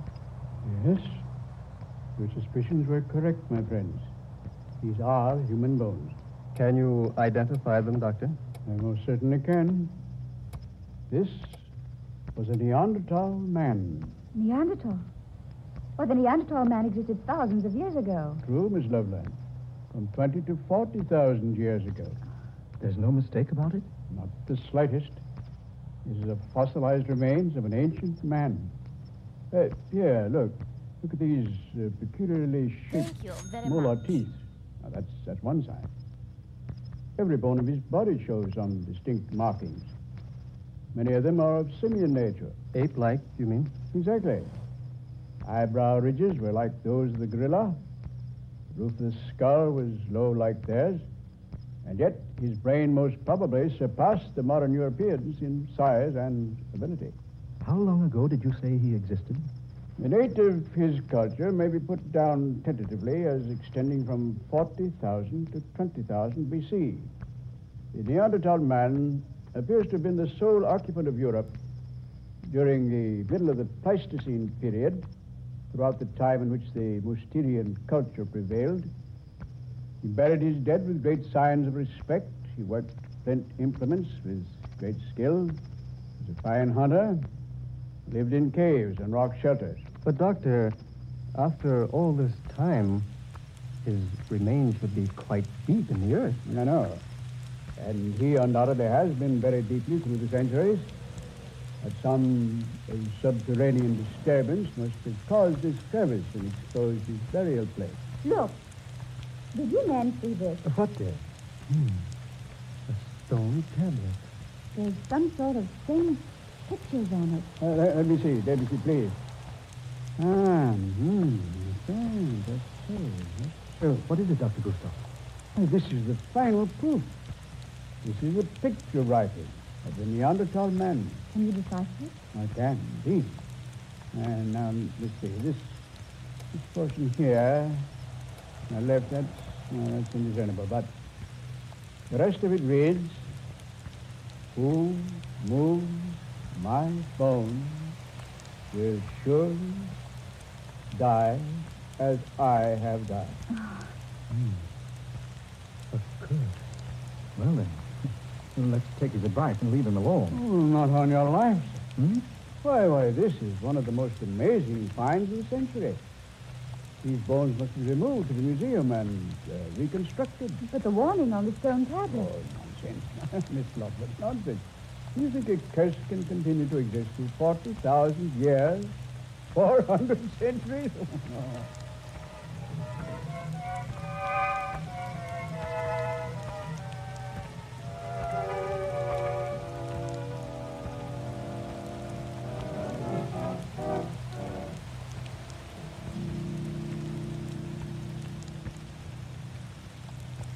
Well, Mandy, this is the museum. Ever been here before? Once, when I was a child. Uncle Reginald brought me. How long has it been since the Neanderthal man was brought here?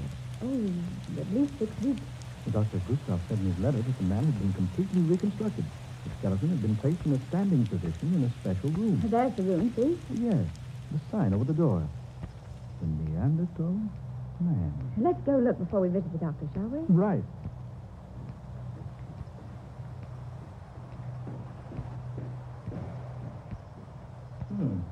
Here we are. The door was open. Why? But this room is empty. Yes. But there's a stone base over there. The very thing might have been built up on it. That's strange. I beg your pardon. Yes, what is it? I am called Banner. Could you direct me to Dr. Gustav's study? Oh, why, yes. It's at the end of the hall. See, his name is in black letters on that frosted door pane. Oh, yes. I thank you so very much. Pardon me for having disturbed you.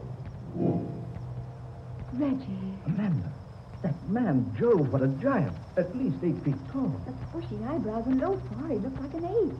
And what was wrong with his neck? He held his head crooked over to one side. One shoulder humped up in a terribly grotesque position. Did you see whether or not he went into the doctor's office? No, I didn't.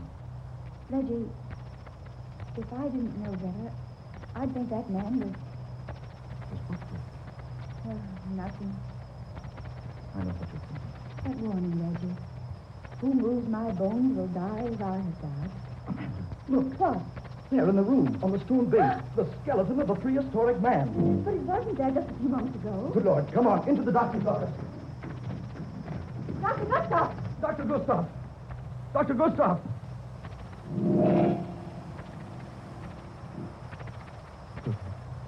Oh, Reggie. What's happened to him? He's dead. Broken neck. He was sitting at his desk, writing. Writing a report on the Neanderthal man. Look. He just completed one sentence. It is my finding that the death of the Neanderthal man discovered in Manoff Canyon was caused by a broken neck.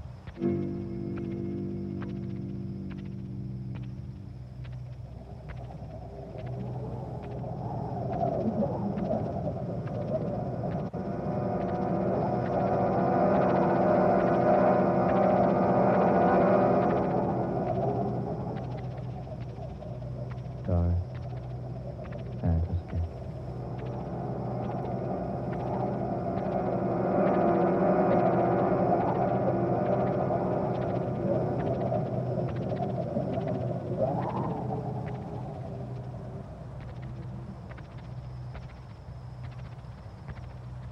The Curse of the Neanderthal. Another original tale of dark fantasy, written by Scott Bishop. Ben Morris was heard as Reggie, Eleanor Naylor Corrin was Amanda, Murilo Schofield was Hayes, Fred Wayne played Dr. Gustav, and Darrell McAllister was Bennett. Next Friday night at the same time, we'll bring you another story of the fantastic and the unusual, created by Scott Bishop. Listen for Debt from the Past, a strange, weird adventure laid in modern America with the flavor of the 19th century. The story of a businessman who was almost too honest and who found a method of paying a long-standing debt of honor, although 30 years in his grave. Dark Fantasy originates in the studios of WKY, Oklahoma City. Tom Paxton speaking. This is the National Broadcasting Company.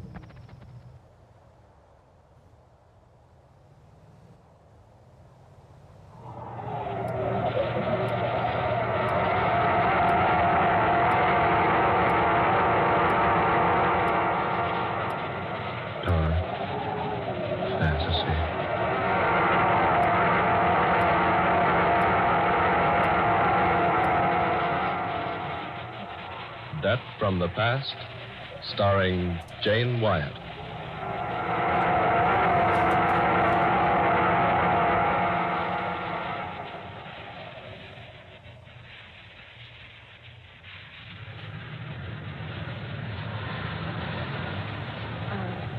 I beg your pardon.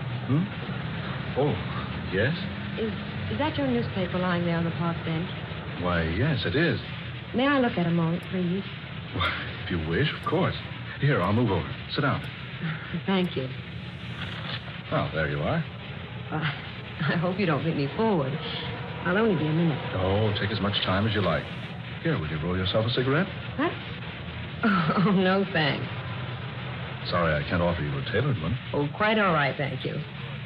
Out of a job, Yes, but don't tell me I look that desperate. No, Well, I notice you've turned to the Help Wanted columns. Yes, but somebody seems to have been there ahead of me. These ads are certainly all marked up with pencil. Maybe you can say that again. I was lucky even to find a pencil. Oh. You, too. Yeah. Oh, I'm sorry. Oh, that's all right. Nobody needs to feel sorry for me. I'll get along. You've been to all these places you've marked here in this column? Sister, I've been there and then some. And you didn't get one of them? No, not one. Why, look at the soles on my shoes. Here, look. Those are yesterday's want ads I'm walking on. How long have you been out of work? Oh, I don't know, about 10 weeks. First, I had a lot of dough. I thought I was a wise guy. I wouldn't have any trouble getting another job. I was wrong. I dropped all my money, and I've been sleeping here on this park bench for the past 3 weeks. When do you eat? Whenever I can. Today, I'm all right. I got a chance to make a couple of Iron Men yesterday. Iron Men? Bucks, dollars. Oh. You been around town much? Well, I've been here about 2 weeks. I came up from Sandville. You got people here? No. My father and stepmother live in Sandville. Well, my stepmother and I have never been anything more than barely civil to each other. Oh, I get it. So you've come here to get a job? No, I've come here to get a job. How much money you got? Well, I really don't think that's anyone's affair. Oh, bother. If you got to be formal about it, my name's Mark Matthew. Mine's Luke John. Oh, I'm serious. My name is Mark Matthew. I was named after the 2 gentlemen who helped write the Bible. Well, my name's Mary Billings. Well, Miss Billings, I'm mighty pleased to know you. Now that we're thoroughly acquainted and completely good friends, you tell me when you ate last. I'm all right. You look hungry. Oh, yes, I guess I am. Join me for a hamburger? With onion? As you like, and a cup of coffee. Is that a date? Mary, well, I'm sorry I can't buy you a 35-cent blue plate. I'd love a hamburger, Mark. Then it's a deal. Okay, Mr. Matthew, it is a deal.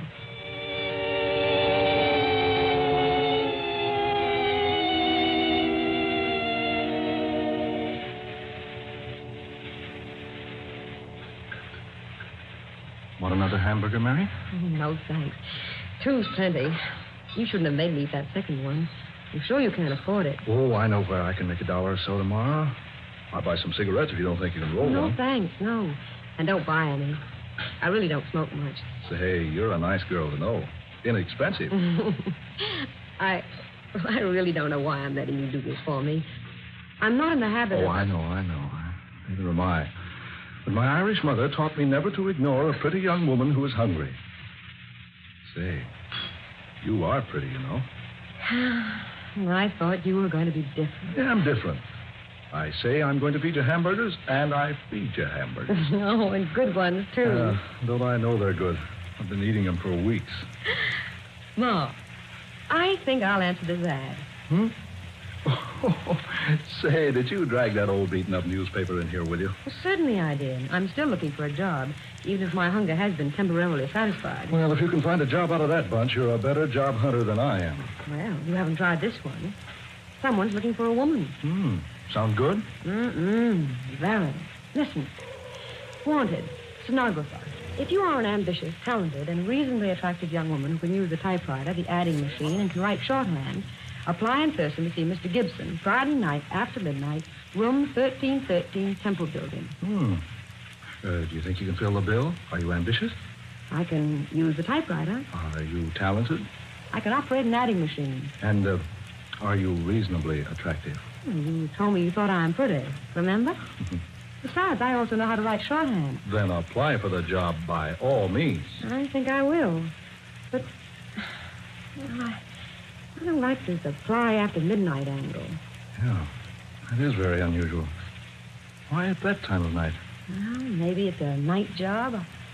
Anyway, I'm going to have a try at it. Room 1313, Temple Building. Where's the Temple Building? On the other side of town. How far, Mark? Oh, about 10 or 12 miles. Oh. Hey, you need car fare. Here, take this $50. Oh, Mark, well, I'm not going to argue about it. I'll take it. And I'll return the money tomorrow night. I get a small check from my father tomorrow morning. That's all right, Mary. I'll meet you... Well, let me see. I'll meet you here in the park at the same bench, and I'll let you know how I come out about the job in the Temple Building.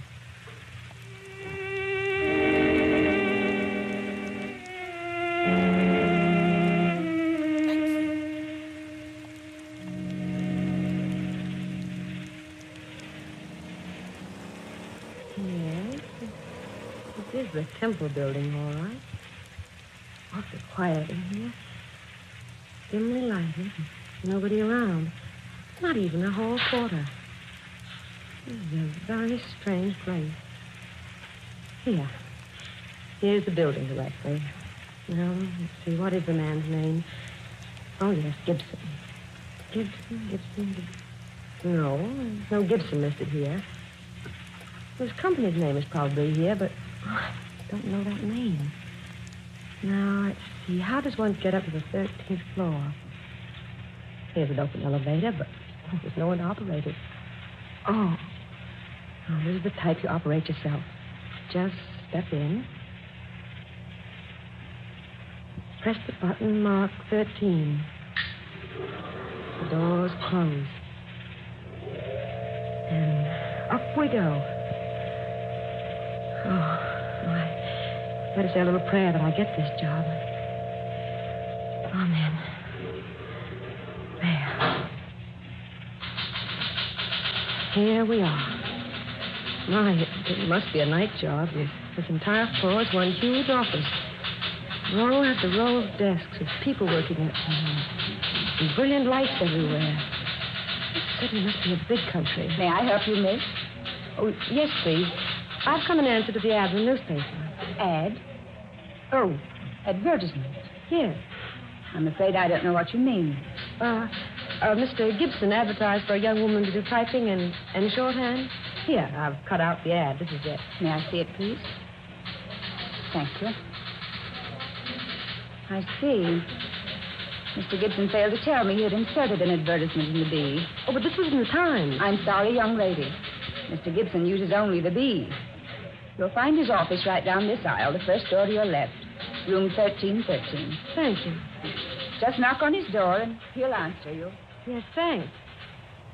That's strange. These people all seem very modern, and yet they're dressed so quaintly. Honestly, they look old-fashioned. Oh, here's the door. Come in, please. Mr. Gibson? Yes, come in, please, and close the door. Thank you. Sit down, young lady. Don't just stand there. Yes, sir. I've come about the job, sir. The one you mentioned in your ad in the Times? Times? I never advertised in anything but the Bee. You read my advertisement in the Bee, I'm sure. You want a stenographer, one who can type, use the adding machine, and take directions. Yes. I'm very ambitious, Mr. Gibson, and I feel that I can learn the work quickly. I'm easily taught. Good. Well, your ad asked for a moderately attractive girl. I'll try to be neat and tidy, sir. My dear young lady, if your qualifications are as you claim, I feel you'll do very nicely. Here, take this pencil, please, and this pad. There now. Are you ready to take a letter? Yes, sir. Address it, Mr. Hugh Lanning, 1501 Tower Building, City. Dear Mr. Lanning, we have received your order for the office materials listed on your invoice, and I shall personally see to it that the items ordered are assembled, boxed, and shipped to you immediately. We are exceedingly thankful for your order, and we trust you will find our service up to its usual promptness and carefulness. If we may serve you again in the future, please be assured every attention will be given to your desires. Yours very truly, the Acme Office Supply Company by Jonathan Gibson. Got that? Yes, sir. Now, will you type it up, please? Use that machine over there. You'll find paper in the drawer. Yes, sir. How old are you, young lady? 22. Your name? Mary Billings. Where were you born? In Sandville. That's about 35 miles from here. Are you ready to start work tonight if you prove satisfactory? Oh, yes. What salary will you expect? That'll depend upon the work, sir. You must know what's fair. Well, say $20 a week. Shall we say that to begin with? Then if I do more than $20 worth of work, I'll ask for a raise. It's my opinion that employees should be paid according to the amount of work they do. True, young lady. Quite true. What's your home address, please? 2122 Melrose. I'm only there temporarily. Will you please sign this, Mr. Gibson? Eh? What? Sign what? The letter you gave me. It's ready. Finished? Already? Young lady, you're quite efficient. Let's see.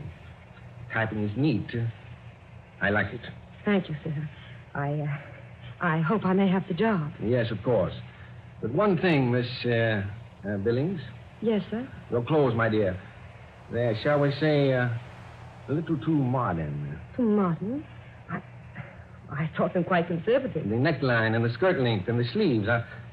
I'm afraid, Miss Billings, you'll be compelled to wear a tight neck dress, long sleeves, and a skirt to the ankles. Like the others outside I dressed, sir? Yes, exactly. And the rouge and lipstick. We don't use cosmetics with the Acme Company, Miss Billings. Very well, sir. And the short haircut. Bob, I believe it's called. You will let your hair grow out, Miss Billings. Meanwhile, you will add a switch to your hair. Yes, Mr. Gibson. Now, if you just step outside and speak to the young lady at the reception desk, she'll show you a place to work and assign your duties. Mr. Gibson, I can't thank you enough. I work very hard, and I'll try to be a credit to your company. I'm sure you will, Miss Billings. May I tidy up your office before I take over my work? Tidy up my office? Well, yes, if you pardon me. We really could stand a little cleaning and dusting. So many cobwebs and dust everywhere. But these windows look like as though they hadn't been washed in years. And your calendar needs changing, Mr. Gibson. My calendar? Yes, look. It says April 16th. This is January 16th. My dear girl, you're mistaken. This is the 16th day of April. And the calendar says 1912. That's right. This is 1912. But, Mr. Gibson, this is 1942. And it's January, not April. My dear young lady, are you in earnest? Why, of course I am. This is the 16th of January, 1942. Oh, certainly. You must be jesting. No, Mr. Gibson, I'm not jesting. This is not 1912. It's 1942. I can't understand what would lead you to say a thing like that. Here, young lady, this newspaper. Today's. Now look at the date on it. April the 16th, 1912. There, you see? Gibson, you say this is today's newspaper? Of course it is. Look at it yourself. Fresh ink. Smell it? Fresh paper. Yeah. Yes, you're right. But those headlines. Yes, a terrible disaster. The Titanic sunk at sea on her maiden voyage. Yes, she hit an iceberg. A sad tragedy. That was 30 years ago. Long before I was born. What was that? I'm afraid I don't hear very well these days. Wait, it wasn't important. Shall I take over my work now? Yes, if you will. We need your services very badly. Business is exceptionally good, and I admit it's difficult to find a young woman with as much ability as you have. Thank you, Mr. Gibson. I'll try to live up to your expectations. I feel certain you will, Miss Billings. If there's anything you don't understand, just ask the young lady at the front desk. Yes. Thank you, I shall. Thank you very much, Mr. Gibson.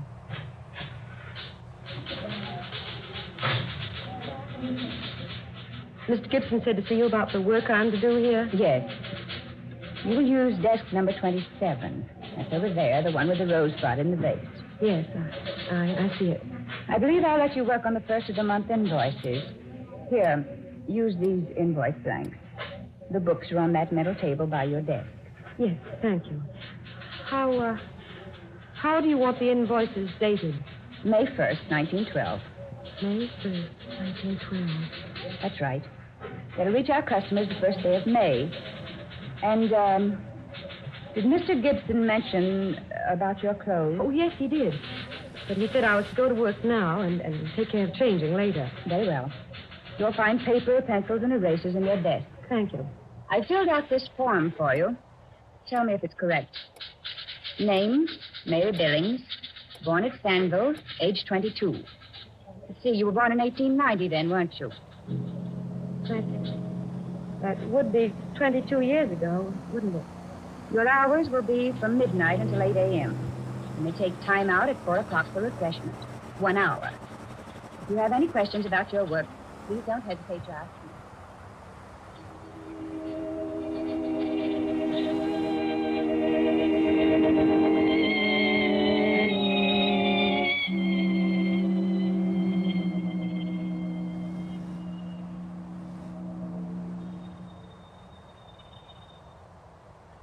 Miss Billings speaking.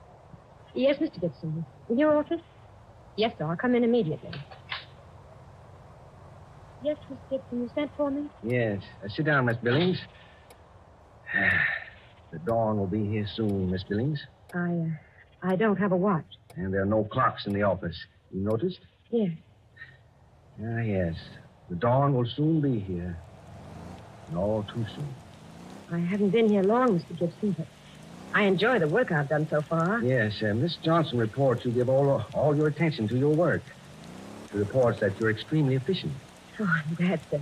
I've tried to apply myself. Yes. You were just as I expected you would be. What was that, Mr. Gibson? I mean, I could tell by the work you did in here for me that you'd be quite capable. I hope you like me well enough to allow me to keep the job. I want you to go home now, my dear. You've done quite enough work for tonight. But I'd just as soon stay my full time. No. Won't pay to overwork the first day, you know. Here, Miss Billings, is your check.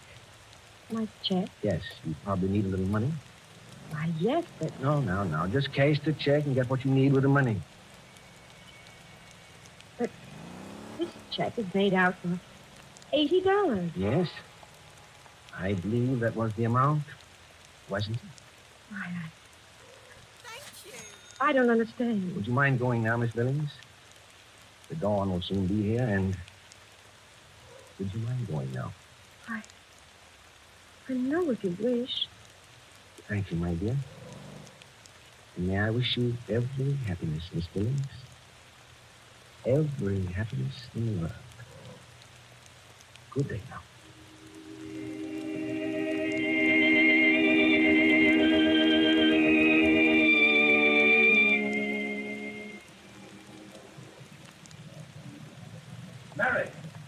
Mary, wait for me. Oh, Mark, I've been waiting so long. I thought you weren't coming. Oh, Mary. Oh, boy, am I glad to see you. I can hardly wait all day to hurry here and tell you the news. News? Yes, I've got a job, and a good one. $55 a week. Oh, Mark, I'm so happy for you. Yeah, and I got some swell ideas.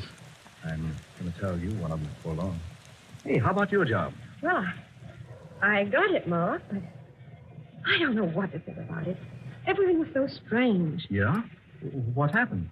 Well, I went to the Temple building, and I took the elevator up to the 13th floor.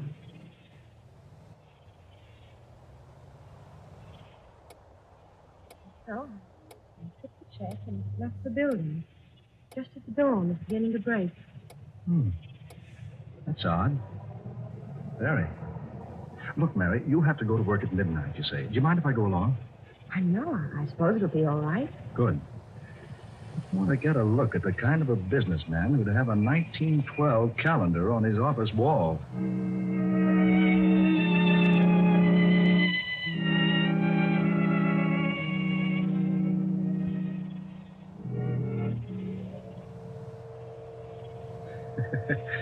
That's some elevator, Here, push the button for yourself. Yeah. I guess they figured you took down an overhead. No operator. Here we are. Mark.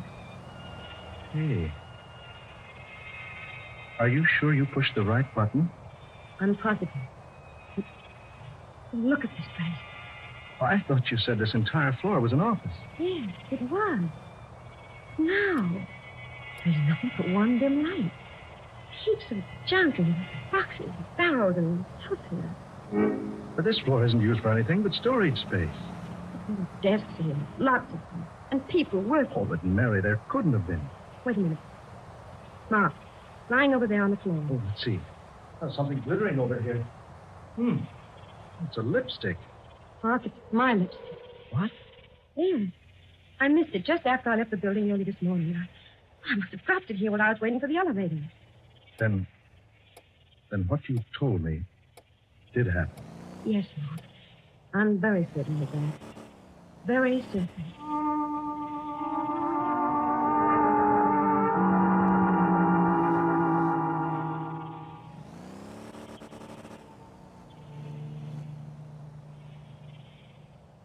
Come inside a minute, Mark, will you? I want you to see the check the little man named Gibson made out to me. Yeah, I want to see it. There's something else I want you to look at. Something I brought with me from home. Come in. You said this fellow Gibson had a City B newspaper on his desk. Yes. Dated April 16th, 1912. Well, you might not know it, but the Bee went out of business in this town 20 years ago. But the ink was fresh. And the paper. Any newspaper printed 30 years ago would have been yellow and faded. Yeah, that's true. Oh, is that the check? Yes. Here. And for $80. Wait a minute. Did you notice this, Mary? The check's made out to Margaret Billing. Yes. I noticed that this morning, but I thought Mr. Gibson had just made a mistake. Now, I think I know the answer. You? Say, what are these things in this little box? Your souvenirs? Yes, more or less. Here, this lace handkerchief. It's lovely. It belonged to my mother. Her name was Margaret. Oh, I see. And this is a portion of the diary she kept up to a year after I was born. Let's see, 1912. 10, 11. Here's 1912. What are you looking for, Mary? I'm not sure, Mark. February, March, April. Here, April. April 16th. Here we are. Well, Mary? Mark, listen. Here's what my mother wrote in her diary on April 16th, 1912. Today, the Acme Office Supply Company on the 13th floor of the Temple Building declared bankruptcy. 42 employees were left without work. With a month's pay due each of us. I went to Mr. Gibson, the owner, and asked for at least a portion of the money he owed me. But he said he was unable to pay a cent. He promised, however, to pay me the $80 he owed me, just as soon as possible. This was bad news for me, indeed. Almost as bad as the news the headlines carried in the day's paper. Titanic was sunk at sea on her maiden voyage.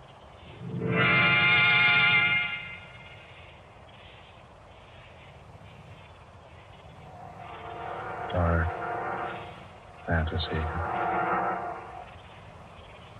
You have heard Death from the Past, a tale of dark fantasy starring that popular Hollywood actress, Jane Wyatt, and written especially for her by Scott Bishop. We wish to thank Miss Wyatt for her most excellent portrayal tonight of Mary Billings, and we join Jane Wyatt in urging you to do your bit toward the cause nearest to President Roosevelt's heart on his Diamond Jubilee. Give to your local Mile of Dimes committee. Ben Morris was heard tonight as Mark Matthew, Eleanor Naylor Corrin was the office manager, and Muir Height played Mr. Gibson. Next Friday night at this same time, we'll bring you another unusual tale of dark fantasy, The Headless Death. Miss Wyatt appeared tonight through the courtesy of the RKO Studios. Dark fantasy originates each Friday night in the studios of WKY, Oklahoma City. Tom Paxton speaking. This is the National Broadcasting Company.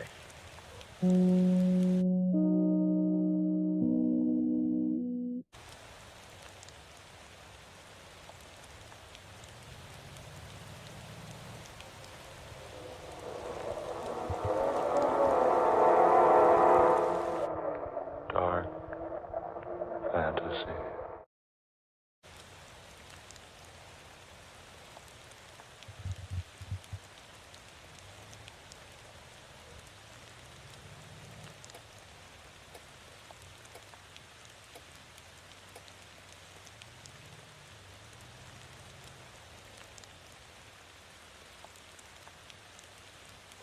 Thank you.